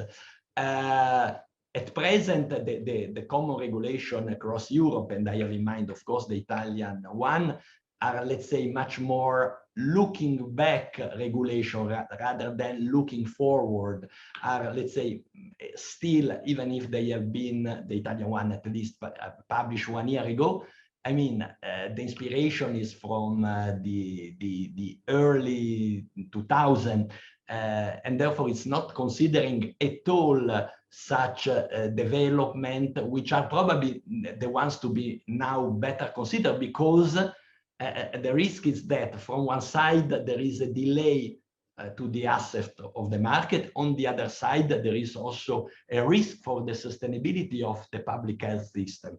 So the need to identify new methodology, new criteria is a common need, and it is perceived by all the stakeholders, and therefore it's necessary to have a better, probably, creativity in setting new method of manage entry agreement based based on outcome-based understanding, with the possibility to pay the price of the drugs after in different installment split in several years based on the effective outcome, on even more to evaluate an amendment of the existing public accounting system in order to consider such cost as a real investment, and therefore to not to assign them to the pharmaceutical budget, but to consider them in a different way, taking into account that a gene therapy or a CAR-T therapy can have a fruitful impact, not only for the health of the person, but also for the social cost in terms of pension and whatever. And therefore, it's important to have a much more holistic view. So, going directly to the conclusion, so the next slide, I would, let's say, encourage, I would I would envisage, let's say, a common overcoming of the traditional view of a potential antagonism between the different stakeholders, also taking a good inspiration from the COVID experience, where also in the pharmaceutical market, we have seen a certain level of, let's say, I would say, co-creation among the different actors. And such co-creation has, let's say, sometimes allowed to reach a certain conclusion which are positive also for the healthcare system. So at the end of the day, an unbiased attitude could be beneficial, but of course it's necessary to have a bit of courage looking forward and try to understand that in order to sustain innovative therapies, it's necessary to have in parallel an innovative approach, also in terms of pricing, reimbursement, and let's say cooperation among the different parties. Thank you so much, and thank you, Pietro, also for your assistance. And apologies again to everybody for my, let's say, difficulties to treat. It all went well, Fausto. Thank you. So now we are now with our last panelist, which is Luca Arnaudo. Luca is currently an official at the Italian Medicine Agency on secondment from the Italian Competition Authority. When at the Italian Competition Authority, Luca was a senior investigative official, and he has handled some of the more prominent cases brought in Italy in the pharma sector over the last decade. At IFA, Luca deals now mostly with international regulatory and market issues. And Luca is also the author of a fascinating book together with former LCIA chairman Giovanni Pietruzzella, now Advocate General in Luxembourg, dedicated to antitrust and the pharma sector, called the Competition Cure. And Luca, so in a way, is probably the perfect match for this session, because he has an inside view of both sides, before as a competition enforcer, and now through his work at the Italian Medicine Agency, so as more as a regulator. And so Luca will provide us with a very interesting overview of the trends and the frontiers in the interplay between pharma regulation and competition rules during and post the current COVID-19 pandemic. Luca, to you. Thank you very much. Good evening, everybody. Thank you very much for this way too kind presentation, Pietro, and thank you to the organizer of this very interesting panel and festival, roundly speaking. I try to share my screen, so just tell me if it works.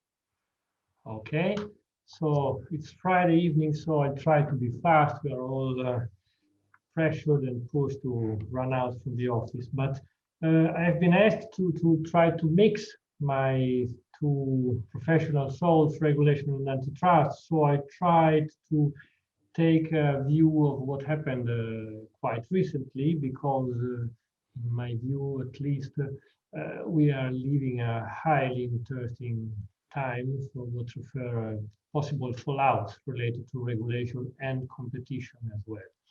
So I fully agree with what Pietro said at the beginning of his panel, that contrary to what occurred with other industries, first of all, telecommunications, we do not face a regulation within this sector, the pharmaceutical sector, focusing on what we might call competition by design. This is the level that came on the shield thanks to mostly Commissioner Vestager in the last few years, mostly referring to other sectors, data regulation, first of all. But in a way, we should start to think about competition by design, for sure, also within the pharmaceutical sector. Because we did not do this false exercise, did not practical experience. Regulatory authorities, antitrust authorities took the lead in order to fix some issue. Now I understand this is a game we are all playing between enforcers and practitioners and the company representative when we are intervening.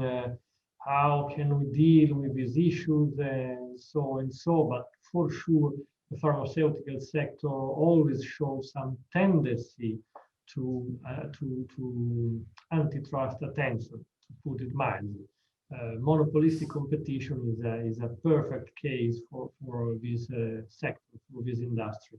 So we did have this string of interesting cases in the last few years at a European and lately at a worldwide level. We do not have to forget that at least in the last 2 years, the US are experiencing an interesting string of cases. We will see how they will close, but there will be interesting elements there related to cartel cases. But then we had the COVID-19 experience that changed everything. I'll put it direct, I'll go directly to the point. We swiftly moved from a willingness to pay, that is one of the cornerstones of economic understanding of what we can consider a fair equilibrium between demand and offer, to a pure willingness to access depending to your deep pocket.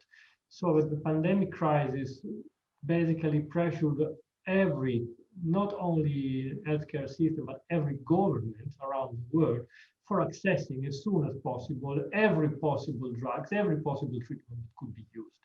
All drugs, repurposed drugs, hydroxychloroquine, whatever you might think about it. It would be nice to see in a few years if someone will be able to track a memory of the last month, of the first months of the pandemic. It was a pure mess from a drugs viewpoint, and it was an interesting life to be lived, to put it in this way, from a regulatory agency viewpoint. This had an interesting immediate consequence from a competition viewpoint that is related to the way public procurement could be flexibilized. We all remember that the European Commission and then most of the antitrust enforcers all around Europe decided to take some formal position to relax public procurement rules in order to allow to overcome the disruption of supply chain that we all faced in the first few months. There were some budget consequences because pricing strategies related to products to be repurposed, reoriented, or directly put on the COVID-19 arena fight experienced the interesting price development, so to say. We all have into our mind the case of some drugs that entered the market very swiftly, both in the US and in the European Union, so that we did have this willingness to access, budget constraints. Immediate consequences have been the disruption of the usual relationship, not only from a business viewpoint, but also from a political viewpoint. We do not have time and willingness here to address the issue of patent waivers, but for sure this will be something that we will still have to consider. The political use of vaccine access, it's something that it's there to stay. So that in the short term, we faced this enhanced market power of pharmaceutical companies. We have to praise the efforts that the companies put in order to tackle the issue of the COVID-19 crisis. It's incredible if you just consider what happened. We now have vaccine that has been developed in less than 1 year. This is just a tremendous achievement from a scientific viewpoint. We also faced a brand new way to approach regulatory approval. Emergency uses, conditional uses, depending from the US or the European Union side, but this is something that is there to stay again. And I hope I'll have time just to give a note to what happened this week with dacaumab drug in the US, which is something highly interesting from this viewpoint. In the medium term, for sure, we will face new bargaining habits for both offer and demand. This is something that we can see also through the lenses of a highly interesting document that the European Commission delivered a few months ago, back at the end of November 2020. We did have right in the same day, and I do not think this is a coincidence, 2 documents. The first one is the new pharmaceutical strategy for Europe. The second one is the action plan of intellectual property, also again issued by the European Commission. Now, I put you here for the convenience of the auditors a series of quotations from the document of the European Commission. There is a reference to the need to ensure a fair competitive strategy for what refers to the pharmaceutical sector in Europe. But then we immediately understand how the Commission is thinking about how to solve, to tackle this issue: generic and biosimilar competition. Okay, so it's a good old way to understand how this market works and how this market narrowness can be solved. You do have innovative drugs, you protect them with intellectual property rights, and this is why we do have the same day an action plan related to this. And then you wait that after the companies did reap the legitimate big prize of monopoly, as Judge Scalia used to say, you expect generic competition, either from generic companies or new biosimilar products. Okay, we do also have some references within these brand new documents to think in a different way for what refer public procurement. I mean, this is interesting. It's always fun to put away. Okay, let's go to design smart public procurement. It's nice to have this reference to smart things, but apparently what happened is that we just had to tackle the issue of providing drugs for fighting against COVID-19 at a European-wide basis, so that a series of joint procurement agreements have been developed by European Commission and in more detail by the joint procurement team that has been set up by the DG Sante, without the participation of the DG Competition, which is interesting in my view at least. We did face a string of highly interesting public procurement procedures. The one related to remdesivir, monoclonal antibodies are now the big issue. I lost the number of public procurement procedures that have been launched in order to deal with monoclonal antibodies. But I mean, this is a highly interesting tendency, together with some possible consequences that might be here to stay for what refer public procurement. I put here a connection to the so-called Valletta Group, Finos and Benelux. They are European regional groups interested in joint activities. They have been set up more or less because they wanted to develop HTA together, health technology assessment, but then now they are more or less evidently moving towards a joint procurement approach. Why this? Because, I mean, if you did experience such a huge development of a European-wide joint procurement for drugs and devices, don't forget devices, you might also expect that at a sub-regional level there might be more opportunities to deal with this. Quite shortly, let's go to the conclusion. Is this enough? Not at all.